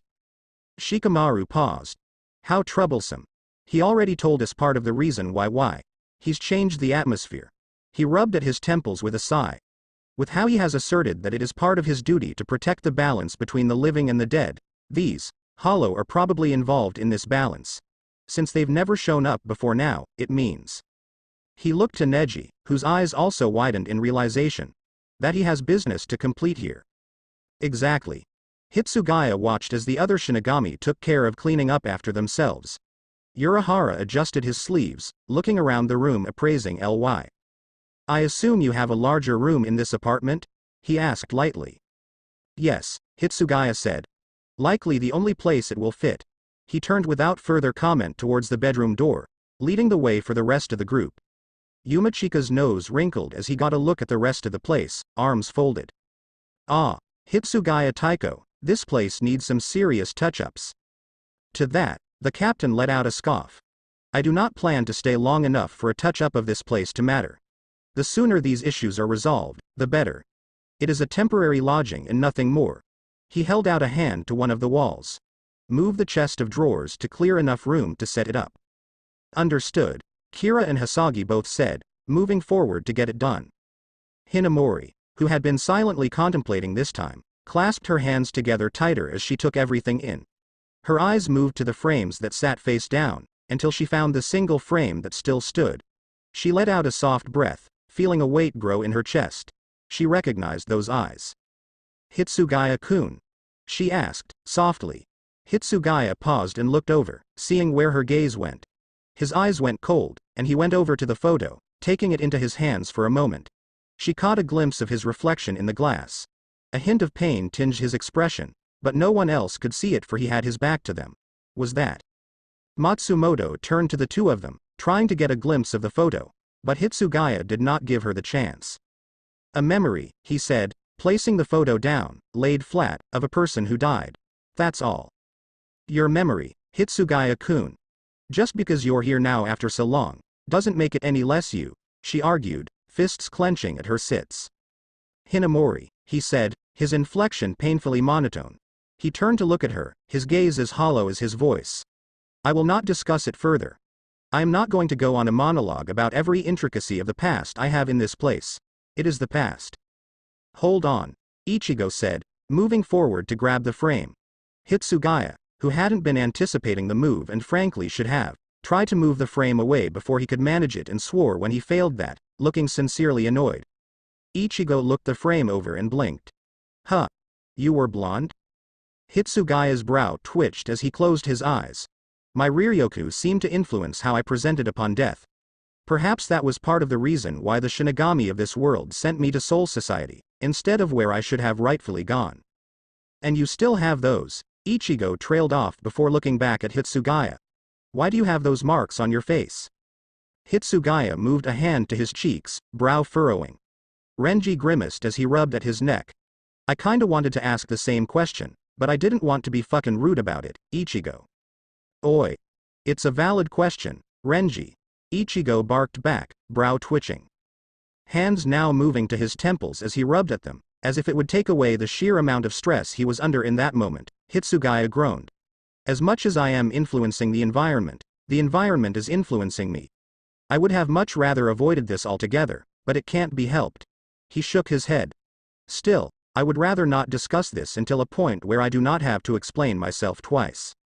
He gave a stink eye to the both of them. They immediately looked away. Taking the opportunity as it was, Matsumoto plucked the frame from Ichigo's hands before Hitsugaya could, and Hitsugaya hissed. Matsumoto, he warned, eyes narrowed to slits. Oh, Taiko. You were grumpy even back then. She looked absolutely elated to be given this material. Hitsugaya wanted to freeze her where she stood. But honestly, Hitsugaya Taiko, what is with that garish outfit? I see your fashion sense improved with death, Yumachika said with an indignant sniff. Akaku peeked over Matsumoto's other shoulder. Man, whore these other people. I mean, the pink-haired chick, she was in that group, wasn't she? Irrelevant to the mission at hand, was the frigid reply. He moved to be seated back on the bed, pulling Hirinmaru across his lap. If I must explain, it will be done when the time comes. However, for the time being, until the relay is set up, I will be meditating. He would need the mental fortitude in order to deal with the heavy conversation ahead. When Hitsugaya opened his eyes, it was to the sewers. Anger simmered in his gut, but he quickly quashed it down. There was no point to letting his emotions get the better of him. It would set him back in the long run. Meddlesome fox, he hissed out nonetheless, before beginning the trek to the cage. He hated the sloshing feeling between his sandals. Once he entered the room, he looked up to see the Biju glaring down at him, his eyes glowing bright with unrestrained malice. To what do I owe this visit, Kyubi? He asked, looking around the vast room. You think I wanted you here? The fox grumbled, his annoyance seeming to permeate through the room. If only to shred you to pieces would I want you here, brat. Hitsugaya's brow twitched. Shut up, he growled, the water around his feet freezing in ragged spikes. The Kyubi's eyes arched with glee, a broad grin crossing his face. Your temper has been rising more than usual, since we've returned to this place, the Kyubi taunted, grinning broadly. You're angry at being back here. I don't need you meddling, Hitsugaya growled in response, clenching his hands into fists. Since I am finally here for long enough, for some annoying reason, ill talk, and you listen. You're attempting to gain a foothold once again and interfering with my abilities. So stop it, or I'll ensure that should I die for good, you come with me. The water crashed into his ice as the beast shifted, expression transitioning from amusement to rage. Insolent, the beast snarled. How dare you speak to me that way, human? It has nothing to do with me. You cannot control my aura after the century you spent slacking off. Nothing more, nothing less. How annoying. Hitsugaya's eyes narrowed. Insulting my capabilities will get you nowhere, Kyubi, he replied. I speak nothing, the demon said, closing his eyes, but the truth. You have not needed to suppress my power for so long that it's taken its toll, and you've lost control.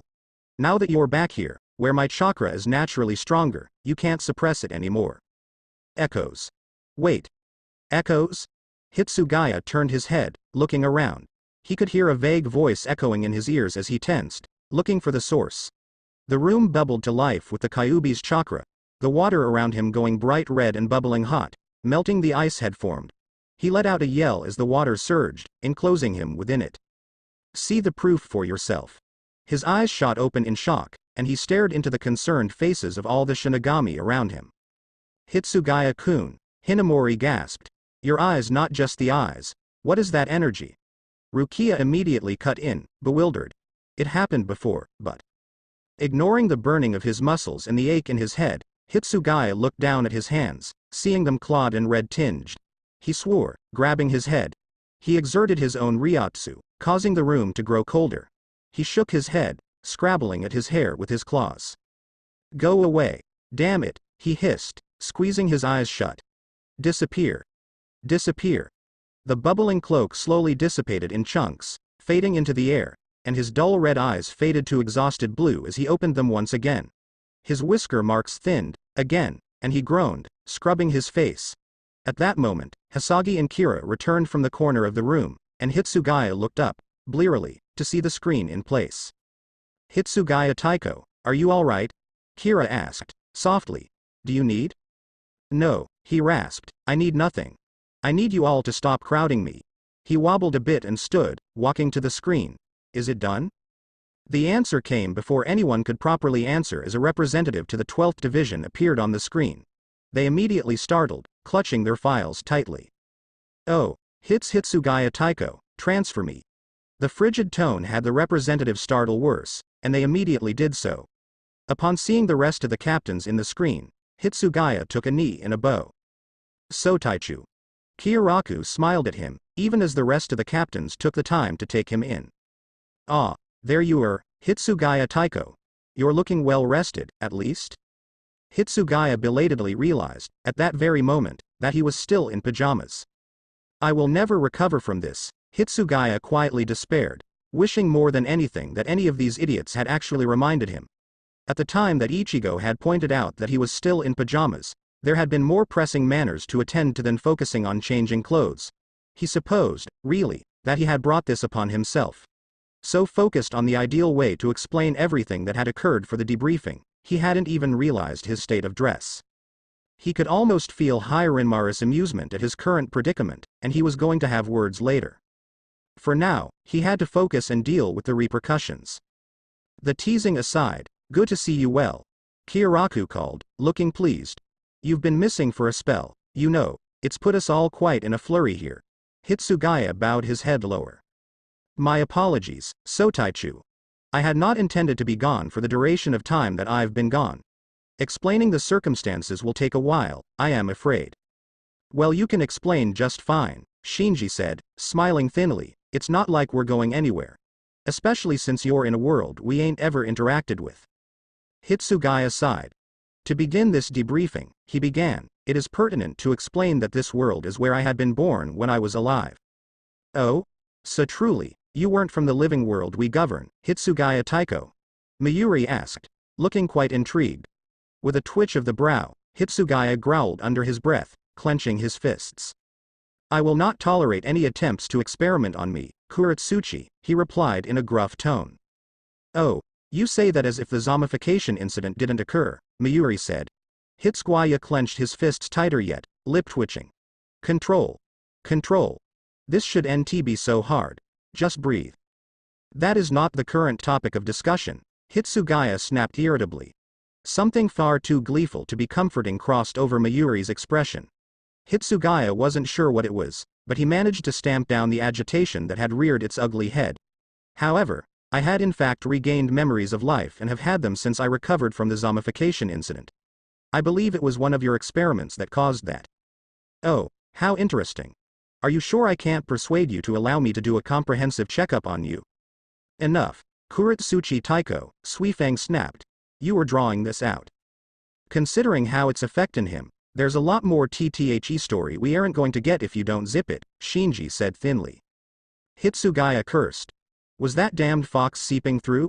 He closed his eyes, taking a slow breath before opening his eyes again. In doing so, he saw that Suifang gave another look to Mayuri, eyes narrowed, before she turned back to Hitsugaya. Continue, Hitsugaya Taiko. Hitsugaya nodded.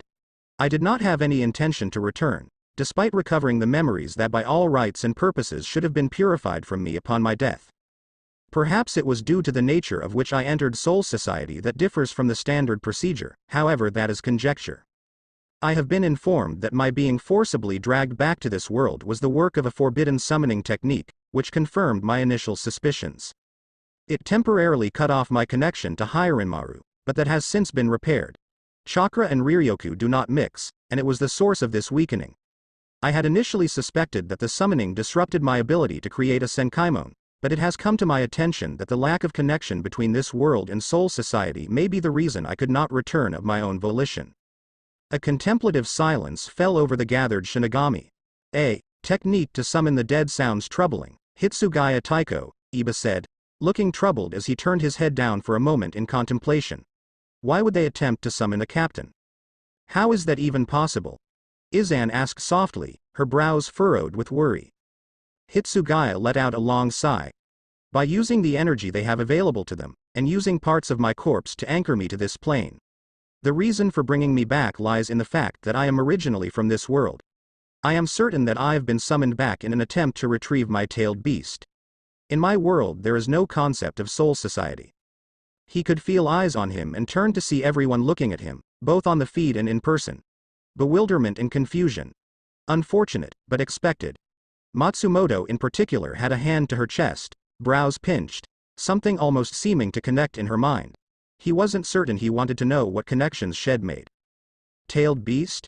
Byakuya asked lowly, frowning in his direction. He turned back to focus on the meeting. This was the part he hadn't wanted to explain. He sighed and then reached to his shirt, pulling it up slightly. Focusing some of his newly regained chakra onto his hand, he placed it against his navel and, upon pulling it back, the seal was once again present. He didn't want to look at it. When I was born, I was utilized as a vessel for a beast of catastrophic power. This is the seal that binds us together. They call people like me Jinchuriki. He lowered his shirt, not liking the eyes that lingered.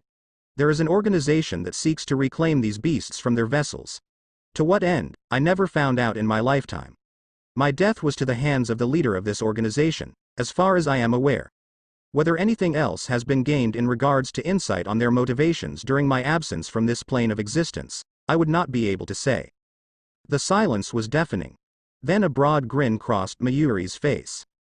So that's what it is, Urahara and I noticed that, but we lacked the confirmation to know what exactly it was. How fascinating. Has it simply been dormant in a world whose composition differs so vastly from the one you are now in? Hitsugaya's brow twitched again. Yes, he said, reluctantly. The gleam in Kuretsuchi's eyes bode ill for the future, and Hitsugaya frankly wanted nothing to do with it. Suifang frowned as she looked over. If this, beast, as you call it, is so much trouble. Hearing the implied question, Hitsugaya bristled. Still, he took a slow breath to keep himself calm. If the Kyuubi's words rang true, he needed to have control. It would not do him any good to let his emotions get the better of him. It was a benign enough question, coming from anyone but the 12th Division captain. I cannot be parted from the Kyuubi, he said simply. For what reason? Byakuya asked coolly. You have never needed to rely on its power before. It seems far more of a burden than it is worth. Urahara let out a long sigh as he stepped into view, snapping the fan over his face. Hitsugaya moved just enough to not be crowded. Simply from feeling it in close quarters, he began. It falls in line perfectly with mine and Kuretsuchi's hypotheses. Their energy is so intertwined that odds are not that if they were to be separated, Hitsugaya would not survive. Just to hear the ugly truth was enough to sink something that burned in Hitsugaya's chest and in his veins. Ignoring the stares, Hitsugaya kept looking forward, meeting Kyoraku's widened eye. Yes. He closed his eyes, then. There were only 9 of us at a time. I knew another like me. He died from the extraction. I would not be able to speak of the fate of others like us. Lisa, Rose, Shinji and Kensai all looked to each other, a silent conversation passing between them. Zaraki, in the meanwhile, growled. There a point to all this noise, he said. Hitsugaya's eyes narrowed. Perhaps if you paid attention, he replied sharply. Hey now, no need to get so tense, Shinji interrupted, though his eyes were focused sharper on Hitsugaya than he would have liked. So 9 of you, yeah? And they want yours enough to drag you out of an afterlife? Yes. It is likely that either all the others are dead, and I am the last, or they incorrectly assumed that this ritual would ensure an easy retrieval. His eyes narrowed. But based on the knowledge I had prior to my death, the one who was responsible for my summoning should not have been in a position to summon me. Nor should he have been allied with the group that seeks my capture. He let out a sigh. There still appears to be much that I am missing, in regards to information. But it appears that you know enough to say that a simple return to Soul Society would be unwise, Lisa said finally, pushing up her glasses. With a single nod, Hitsugaya lowered his head. That is correct. Well. Leave the relay active until you can return. Report back regularly and make your final decisions on the forces you need to ensure this gets cleaned up. Kyoraku sighed. What a mess. Take care of yourself, Hitsugaya Taiko. Yes, sir. Once the line closed and all Hitsugaya could see was his own reflection, he closed his eyes. Hisagi. Kira. Madarame. Ayasagawa. Return to Soul Society. Be at the ready to return should reinforcements be necessary, though I can't foresee that being necessary now that I've recovered to an optimal state. The 4 offered a bow. Rukia moved a hand to her chin with a frown. Are you certain, Hitsugaya Taiko? Hitsugaya rubbed at his temples. Yes. I am certain. This situation must be navigated carefully, and so to prevent any unwanted side effects to this world, we must minimize the amount of interference we have. He looked into the blank screen again. I have already had too much an effect. I do not want to keep pressing against fractured glass. That couldn't be helped, Urahara said, snapping the fan shut. Would you like to do the honors of opening the Senkaimon, Hitsugaya Taiko? It may put your mind at ease to see that you can, now. Hitsugaya wouldn't admit that Urahara was right when he managed it. With a brief farewell from the eccentric former captain, he and the other 4 returned, leaving the remainder of the Shinigami in that room. Matsumoto let a moment of silence pass before putting her hands together. Sue, can we take a look around the place, Taiko? Get an understanding of the lay of the land? The captain turned to Matsumoto with a flat stare. If you cause an altercation, I am sending you back to Soul Society with the express order of completing all the paperwork until I return. Taicho, how could you do this to me? She pouted. Despite the twitch to his brow, Hitsugaya felt eased. He recognized what Matsumoto was doing. The familiarity was welcome. Kurama sneered, glaring out through the cage. This had gone on for far too long. Trapped so long, nothing short of dormant in this spiritual vessel, he had been smothered by this Ryoku. He had lacked the means of worming his way out. He had lacked the ability to do anything. Still, they had noticed him. These dead who had never even heard of him. These dead who had no memories of such an existence as his. They could still feel him, lurking within Hitsugaya. They still feared him, still feared his Jinchuriki, even if they had no frame of reference, even if they had no idea of what crawled under their skin. Yes, of course Hiranmaru's power was intimidating.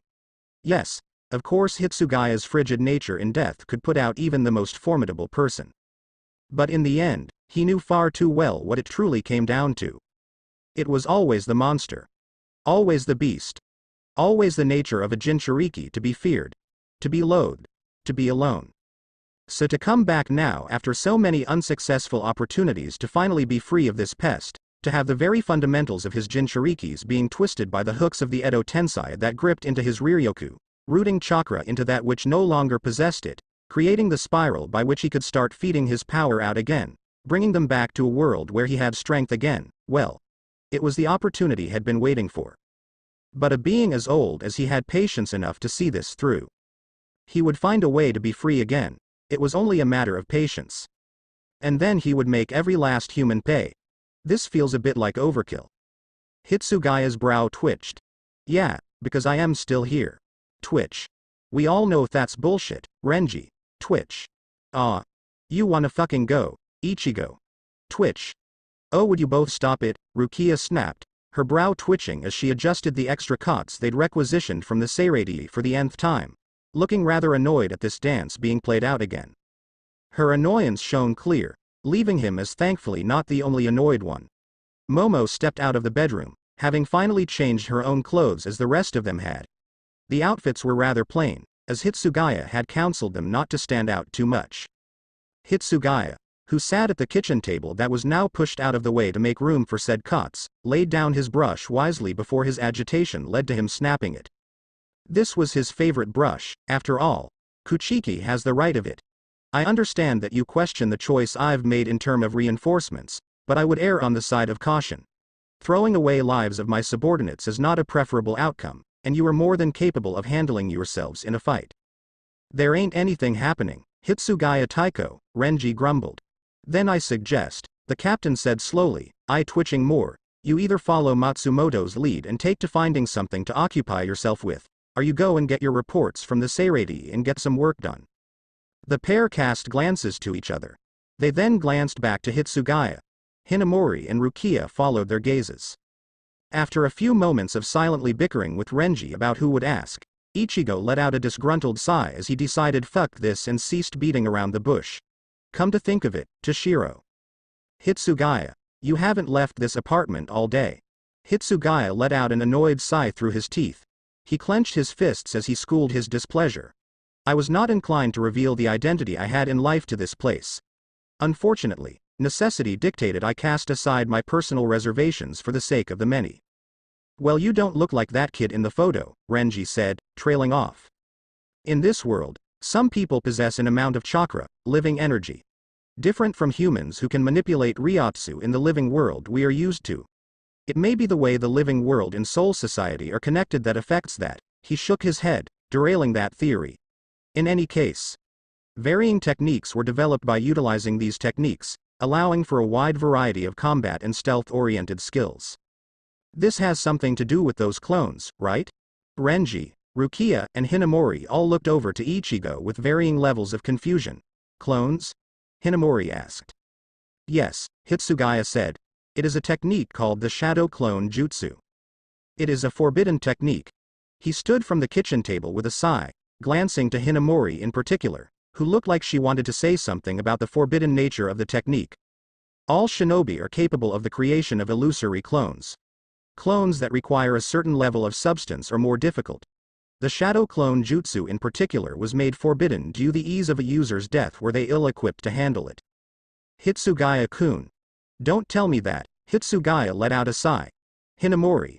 It was my signature jutsu in life. The Shadow Clone Jutsu will split the user's power evenly between the clones and the original. The reason for its lethal nature is that many shinobi simply do not have the reserves. But it was in my nature as a Jinchuriki to have just that. So by using that technique, Rukia began slowly, eyes widening in realization, you revealed yourself. To the correct conclusion, Hitsugaya gave a stern nod. Ichigo's brow furrowed. Right. Well, I think I'll go take a look around. See just how much is different here compared to home. Hitsugaya gave a curt nod. Don't cause trouble. Dismissed. Oi. The substitute Shinigami snapped as Hitsugaya scooped up the last of the paperwork had completed. That wasn't an invitation to dismiss me. I am not even your subordinate. Toshiro. Hitsugaya simply ignored him as he closed the door to the bedroom behind him. Man. What a pain, Renji complained. Ichigo shot a glare over to Renji. I should have stayed behind, Rukia immediately lamented. Hinamori let out a soft sigh. You would have left me alone with them. Then, Kuchiki-san, she said softly. Really, though, she was concerned about Hitsugaya. Though had seemed to be relieved when a limiter was finally able to be put on in a Gigai acquired following the return of part of their reinforcements, there was still something that was troubling him. However, had gone back to being closed off again, and she was certainly having an issue of trying to understand what was wrong. Renji's stomach proceeded to growl. He let out a groan of dismay. Man, I hope the food here's the same. Place looks a bit like the Soul Society in a way. Hitsugaya cooked normal food, Renji, Rukia reminded him harshly, noting the glances they'd gotten from some wayward villagers. Hinamori frowned, hearing people starting to whisper. She picked up hints of a name. Naruto, the name she recalled those other humans calling Hitsugaya. She wondered what Naruto was like, how much of that person lingered in her childhood friend. Yeah, but that's because he's Hitsugaya. He's from here, had know how to use the stuff they have here to make things we know. Doesn't mean they prepare it the same. More looks. Rukia was lamenting Renji's severe lack of tact. Ichigo glanced around, catching glances from the civilians that were now paying a bit more attention to them. He elbowed Renji roughly, causing the other man to squawk indignantly. What was that for? He hissed. Rukia gave him another elbow and a sharp glance, before giving a look around to the civilians. Whatever. Let's find some food. Oh. There you are. The four looked in the direction of the call and caught sight of none other than Matsumoto. She was waving, a smile on her face. And Rukia frowned. Hinamori also frowned as she gave a single side eye to Rukia before looking back to Matsumoto. Where did you get the money for all that? Matsumoto blinked at Hinamori's question, looking to the bags hanging off her arms before smiling brightly. Oh, I asked Taiko about it before I left. Rukia didn't look convinced. I swear I did. She folded her arms. Hinamori also mirrored this gesture. Okay, fine. I wrote a note and I borrowed some of the currency he had on hand. But I didn't spend it all, and I was going to go grab you two to go shopping for some new stuff for you as well. The fashion here is so fun, they really love fishnets here. She pouted. I still wonder where some of these people get those quaint little bands with the plates on them. I think ITD make a cute little necktie. Though I wonder if you can get them with different symbols, but no one sells them. That was definitely garnering some looks. Hinamori looked around more insistently, and blinked as she saw what appeared to be a ramen store. Food. She immediately called out, hurriedly grabbing Rukia's wrist and tugging her along, grabbing on Matsumoto's arm as well. Aburai-kun was hungry, so we should get some food. It looks like a ramen shop, so move it. Finally, they were away from prying eyes. Welcome to Ramen Ichiraku. A young woman said, smiling towards them. An older man was busy manning the cooking stations as she spoke. What can we get for you all? Hinamori took a seat. We're new around here, so we might need a second. Thank you. Ah. Pleased to have you, then. The name's Tucci. This is my daughter, Ayame. Hold on. Ichigo said slowly as he glanced to the wall. What's the Uzumaki Naruto special? Who's that? The name caught the attentions of the other Shinigami as they glanced over. They too recalled the name that the humans had called Hitsugaya. Ah, you really must be new, the man, Tucci, said. He looked older yet at the question, despondent as his shoulders slumped. The woman, Ayame, frowned. Naruto was so very important to us. My father and I knew him since he was a little kid. You were a kid yourself, Ayame, not much older than him, Tucci chastised softly. He looked to the group and smiled tiredly. Naruto was a good kid. Pretty lonely kid. You know about the attack? The empty glances given in return had Tucci sighing. Foreigners, I take it, though rather strange that you didn't hear about it even then. The village was attacked 20 years ago by the Kyuubi. The nine-tailed fox. It was a horrible night. So many lost their lives. The fourth Hokage, our leader at the time, sacrificed himself to seal the beast into a baby. That baby was Naruto. He was an orphan that was always treated despicably. The kid wasn't the beast, but people didn't seem to realize that. This seemed like something that Hitsugaya would not want them to know. But Tucci was earnest in his retelling, and at this point all of them were hooked on the story. Ayame looked to her father, who rubbed at his eyes. I'd seen Naruto properly for the first time when he was glancing into my shop. Kid spent most of his early years running around the village and causing mischief. He couldn't have been older than 5 or 6, at this point it's a bit hard to remember his age at the time. He was always here, but he was this small, scrawny thing. It was a downpour that day, he was soaked. I tried to wave him in but he started running, at least until he realized I wasn't trying to shoo him off or chase after him. That was honestly the worst part to me, you know? He was just a kid. But he had no family. No friends, and everyone was against him. So I gave him a bowl of ramen, free of charge, and let him dry off. After that he was our best customer. I was so fond of him. To lose him. Tucci took a moment to breathe, hand over his eyes as he turned away. Ayame, seeing this and seeing the clear lack of understanding of what had happened on the faces of the Shinigami, decided to finish the reminiscing. He gave his life to save this village, and he took the Kyuubi with him when he left. We wish we could do more, but all we can really do is immortalize what he loved in our shop. It isn't enough, but it's all we can do. So that's the Uzumaki Naruto special. His favorite order. A large miso ramen with extra chashu. Ichigo's hands shook as he glared at the table. He clearly wanted to say something, but grit his teeth and looked away. Hinamori looked devastated. Well, take the Uzumaki Naruto special, then, Matsumoto said firmly, smiling. Yet despite everything, she ached from the story as well. He must be been a really special kid.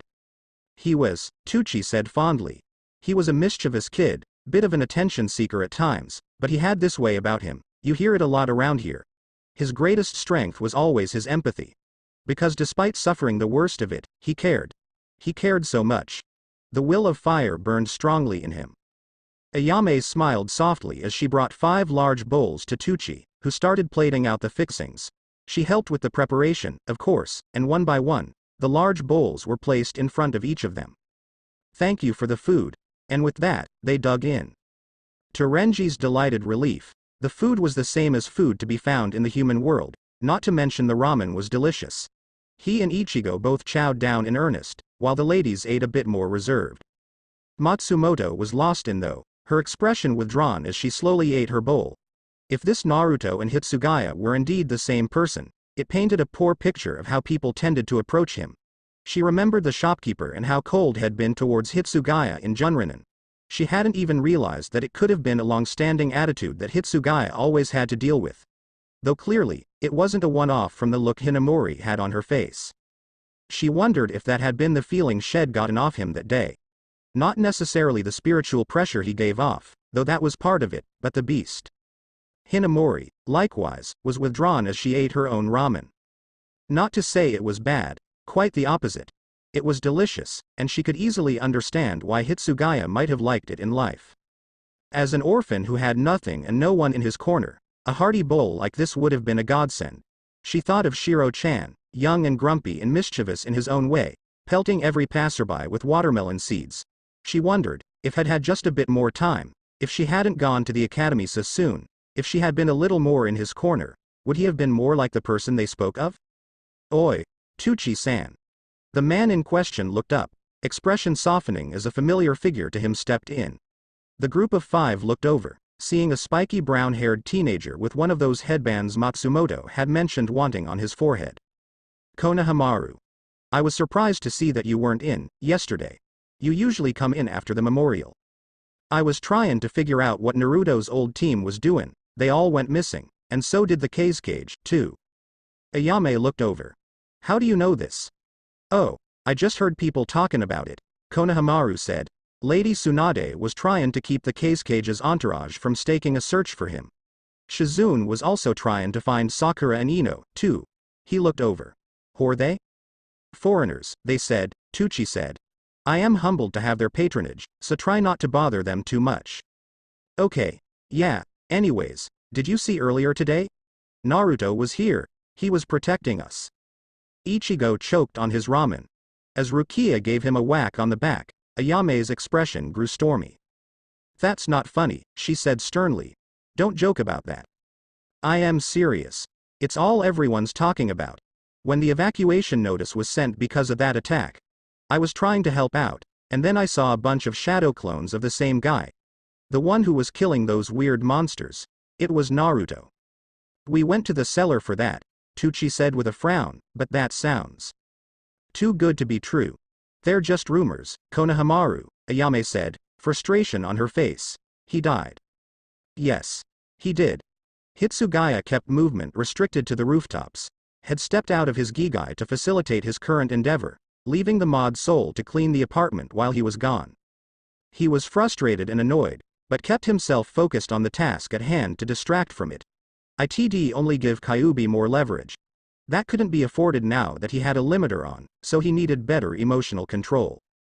Even still, he arrived at the administrative building where the Hokage's office was located and let out a low sigh. He entered the building. This was an action he decided he regretted, as immediately the casual ambiance fell to a dead silence. Your one Junin began. Hitsugaya's brow twitched.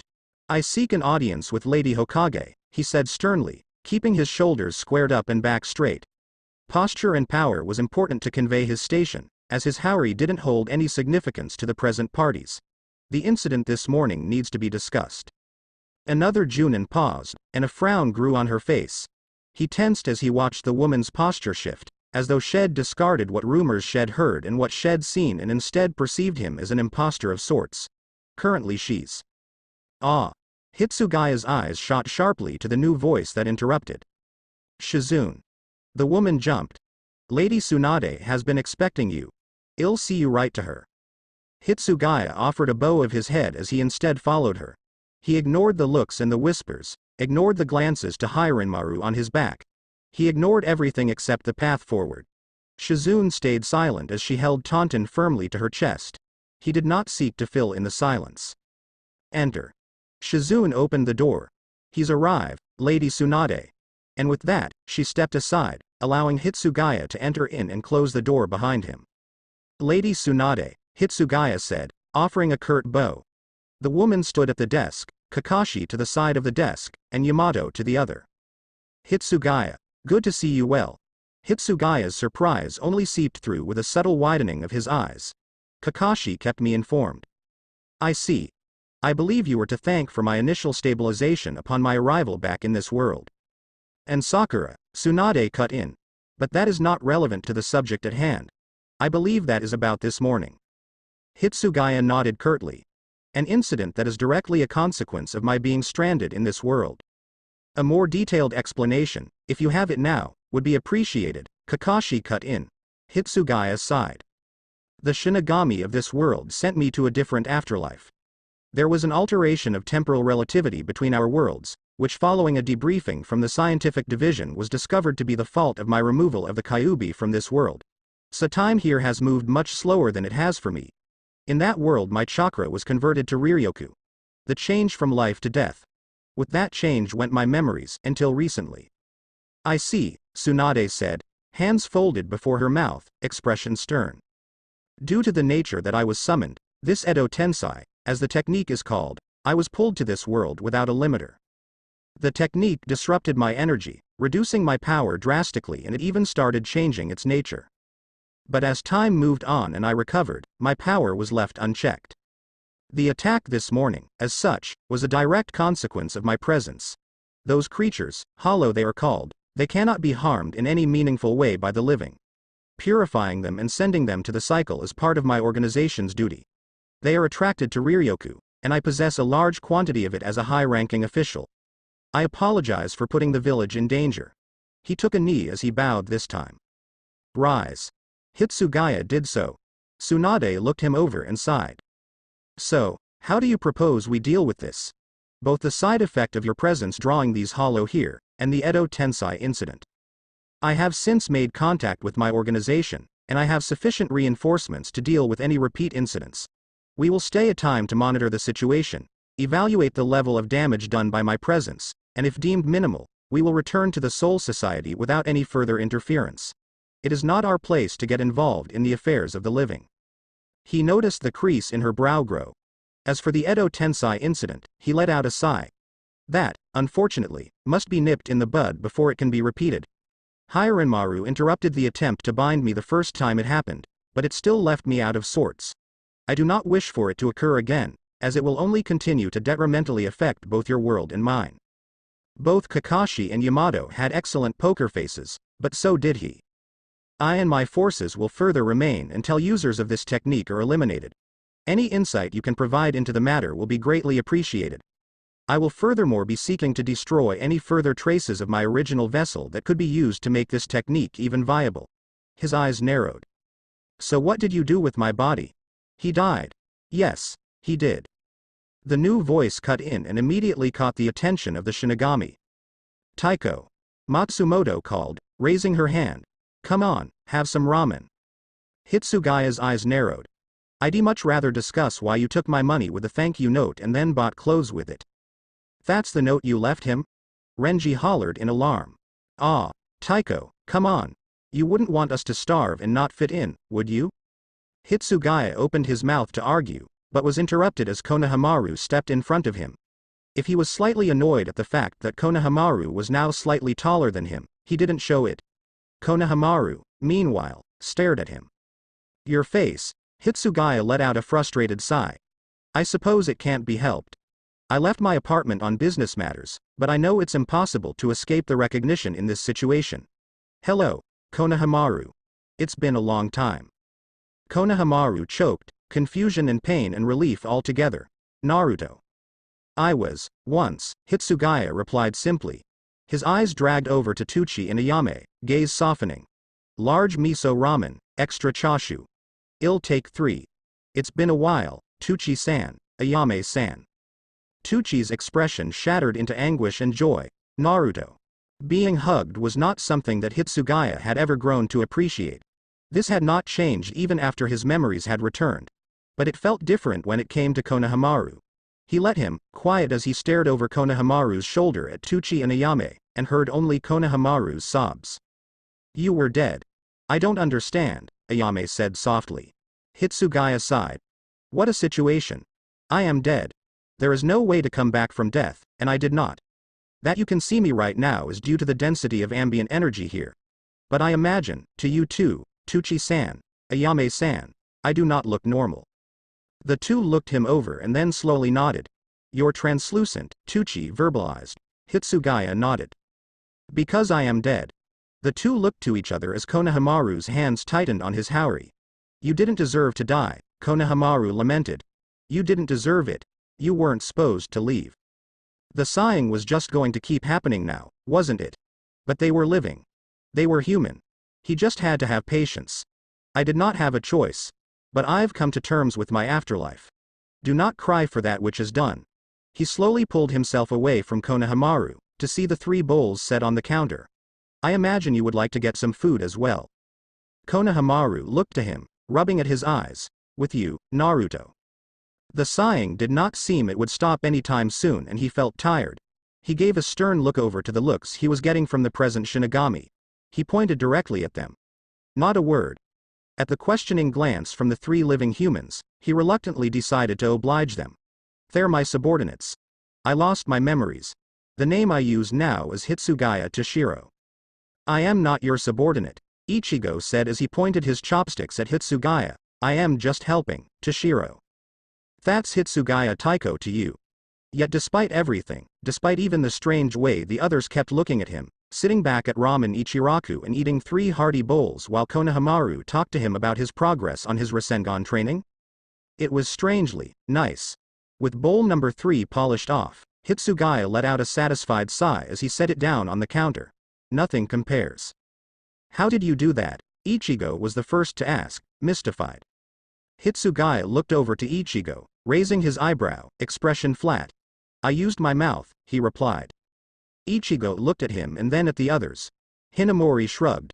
He was able to do that with watermelon all the time in Junranen, she said simply. Had spit the watermelon seeds at people. Because they annoyed me, he replied firmly. But, I don't see why it's so impressive. The speed? Especially cause you're so small. Hitsugaya's eyes twitched. I am average. A small part of him was glad to have the limiter, so he didn't have to micromanage his Ryotsu. Still, it felt like the air was a bit colder around him as he glared at Ichigo, daring the man to say anything. Ichigo, clearly, was ignorant to the looming danger. Average for a. Rukia grabbed Ichigo's ear and yanked it forcefully. Don't you have any tact? As Ichigo worked to wrench the iron grip off his ear while yelling incoherently, Hitsugaya took the time to reach for the wallet had stashed away, counting out the amount to pay for their meals. At least someone valued their lives. And yet, you don't need to pay, Tucci said immediately, holding his hand out to keep Hitsugaya from handing the money over. He looked up, brow furrowing. But, you have done so much for this village that having you here is payment enough, Tucci insisted firmly. A soft smile graced his face. You've been dearly missed. Hitsugaya's frown grew. I understand, Tucci-san, that you wish to give this meal free. I do appreciate it. But you had done enough for me in life that I can't simply accept that. We decided it, it's on the house, Ayame insisted. Determined not to give on that, Hitsugaya still left some money on the counter, looking Ayame dead in the eye as he did so. Then I am leaving a tip. He glanced down the table towards Renji, Ichigo, Rukia, Hinamori and Matsumoto, who were still at varying stages of finishing their ramen.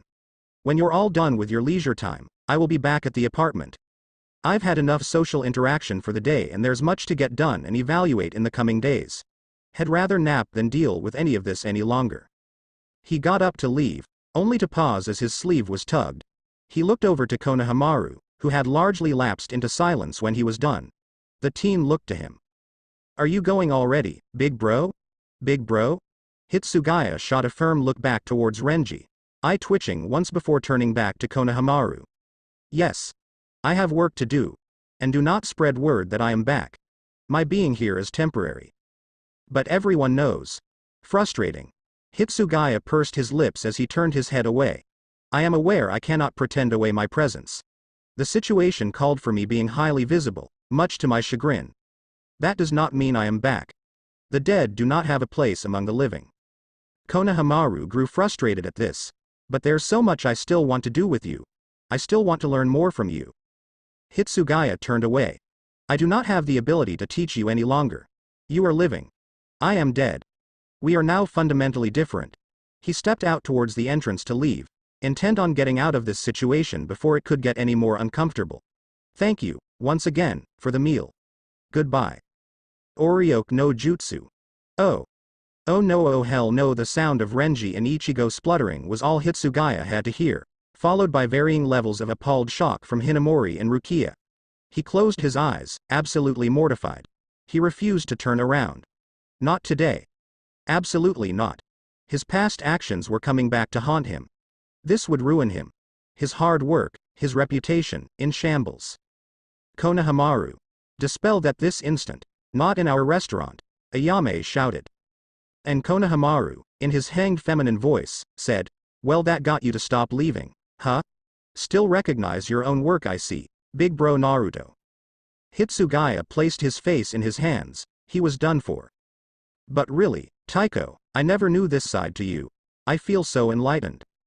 He was in hell. This had been going on ever since they'd left. Constant razzing, jabbing, and japery. It was infuriating. His station now meant nothing in the face of his childish attention-seeking gambits in life. Matsumoto. For the last time. I was 13, a living human child, and it was for pranking adults. I will never use it again. Matsumoto gave him a shake as she pouted. Ah, come on, surely you can do more with it. Maybe a bunch of hot men. Like a reverse harem. No, I never expected that out of you, that's for sure, Renji muttered, rubbing the Rukia-sized hand-shaped mark on his face. Ichigo rubbed his own face, which sported a mirrored handmark. Seriously. Completely out of left field. He already said it was an invention in life, and he is a different person now, Rukia said heatedly. It seemed like she was the only one who was willing to not acknowledge this revelation more than was necessary. Certainly a more mature person than he once was. Ichigo grumbled, or maybe he's just better at hiding it, it's a thing for kids his age to be. Hitsugaya whirled around on his heel, at the end of his rope. I am not a kid. I am Hitsugaya Toshiro, captain of the 10th Division. I haven't had my living memories in over 100 years, and anything I did in life is not pertinent to the person I am now. You will do well to remember that. Hinamori pat Hitsugaya's shoulder gently. He thought maybe, Hinamori would see some sense, but then. It's okay to be embarrassed about it, Shiro-chan. It's Hitsugaya, he hissed, feeling humiliated, and this was over 100 years ago. He looked to Rukia, who blinked rapidly as he pointed at her. Kuchiki. You are the only person I am not livid at right now. You're in charge until I go back to the apartment. I am not putting up with this anymore. Taiko. Matsumoto cried in dismay. Hitsugaya shot her a glare. Absolutely not. I will not hear what you have to say. Dismissed. He escaped with a swift shunpo before anyone else could say anything further. Hang on, is he okay? Rukia gave Renji a whack over the head, sparing his face another lingering mark. It was a genuine question. Hinamori fretted, now. I didn't, he's really worked up about this. I was trying to console him but I think he took it the wrong way. Staring after the path that Hitsugaya had taken to remove himself from the situation, Matsumoto frowned. Something like this wouldn't normally get Hitsugaya this bent out of shape. Something felt wrong. Certainly, had display indignation, but had looked off as he left. It was something that happened in life, it was something that didn't really matter anymore now to him, so why take it so personally? She froze in her steps. The group carried on forward for a bit, before Ichigo blinked and turned on his heel. Rangaku? He asked, curious. Something up? Oh, she said softly. Oh no, I think I know what's wrong. At this, they turned to face her properly. Hinamori turned on her heel to look at her, eyes widening. I've been trying to figure it out, it's like he's taking it like a personal attack. I think he sees us poking fun at this new piece of information as is not seeing him, but the person everyone here keeps trying to make him be. As Hinamori's expression twisted to distress, and Rukia shot a sharp look to both Renji and Ichigo, Matsumoto turned, reaching out her senses to feel out Hitsugaya's location. You guys go on ahead, I'll go find him, okay? She didn't give them another chance before she shun-pawed away. Hinamori watched after her, frozen in place and wishing so desperately to go and comfort her friend as well. But as had taken her intentions poorly. Well, it was probably for the best that Matsumoto was the one to talk to him right now. Frustrating. Hitsugaya swung Hirinmaru at the training dummy, the blade scoring into it cleanly. Frustrating. He changed his stance before striking again. Keep restrained. Keep calm. Keep level. Breathe. Regulate. Strike. Frustrating. An uppercut, followed by a quick swipe down. Slower than he would have liked, but clean. Not a score out of place. Restrained. Practiced. Efficient. This was all so fucking frustrating. The dummy cracked down the middle as it was enveloped in a sharp spire of ice. He bared his teeth, gripping the hilt tighter. Damn it all. 5 dummies through and this is where he loses himself. Pathetic. He didn't want to be here. It was too hot. There was so much unfinished business. Excessive amounts of unnecessary emotional baggage. Memories had rather not have tampering with the afterlife he had now. He wasn't supposed to be here. It was supposed to be over. He was never supposed to remember. He was never supposed to know anything about this. He wasn't supposed to do anything but live the rest of his afterlife and then pass on to whatever came after, without any more major disturbances like the unrelenting hell they'd all been through ever since Aizen came into the picture. Nothing was ever so simple, however. He let out a slow breath, and then snarled as he struck the ice, splitting it in half and truly rendering the dummy a lost cause. Hopefully no one actually needed that intact. Penny for your thoughts, Taiko? Hitsugaya let out a growl. He was still frustrated with her insistence of holding the incident over his head. No, Matsumoto sauntered forward, frowning as she propped her hand on her hip. I can tell something's wrong, you know. You're more uptight than usual. You haven't been this out of sorts since Hinamori-chan was out of commission. Hitsugaya, in his frustration, lashed the sword through the ice again, cutting another chunk down.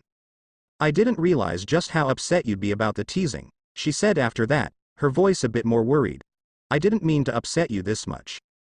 Another strike sliced carved into the ice, cutting the dummy's head in 2 uneven pieces. It's not just that, he finally admitted, reluctantly. Or, rather, it's part of the problem as a whole. Where everyone looks at you, and they see a person you aren't anymore. She knew him too well, sometimes. Yes. I am not the person they knew. I do not want to give up everything I've achieved just to be the person they want me to be. That person is gone, and dead. He glared at the ice block that trickled down slow melting water. That person, Uzumaki Naruto, he's been dead and gone for over 100 years. I am so far removed from that person, even if the memories haunt me. Matsumoto pursed her lips. Taiko, they have grieved me. They have mourned me. I understand it's difficult for them, but I am not. He let another frustrated growl out as he sheathed Hiranmaru. The poor dummy would no longer tolerate any further abuse. It's not fair. None of this is fair. It's as if they want to taunt me with the life I lost, by putting me in that box, tying these achievements and these deeds to me, until I have to go for good. She reached out, placing a hand firmly on his shoulder. Taiko. He looked to her, gritting his teeth. What? A beat of silence followed and Matsumoto offered him a soft smile. Let's go get some ice cream or another cold treat they have around here, okay? It's pretty hot out, ITD really hit the spot. And we can bring some back for everyone else. And then we figure out where we go from there. He saw it for what it was. A distraction. Still, fine. I suppose someone has to ensure you don't get into trouble. He wasn't going to admit that the distraction was welcome. Thanks for watching.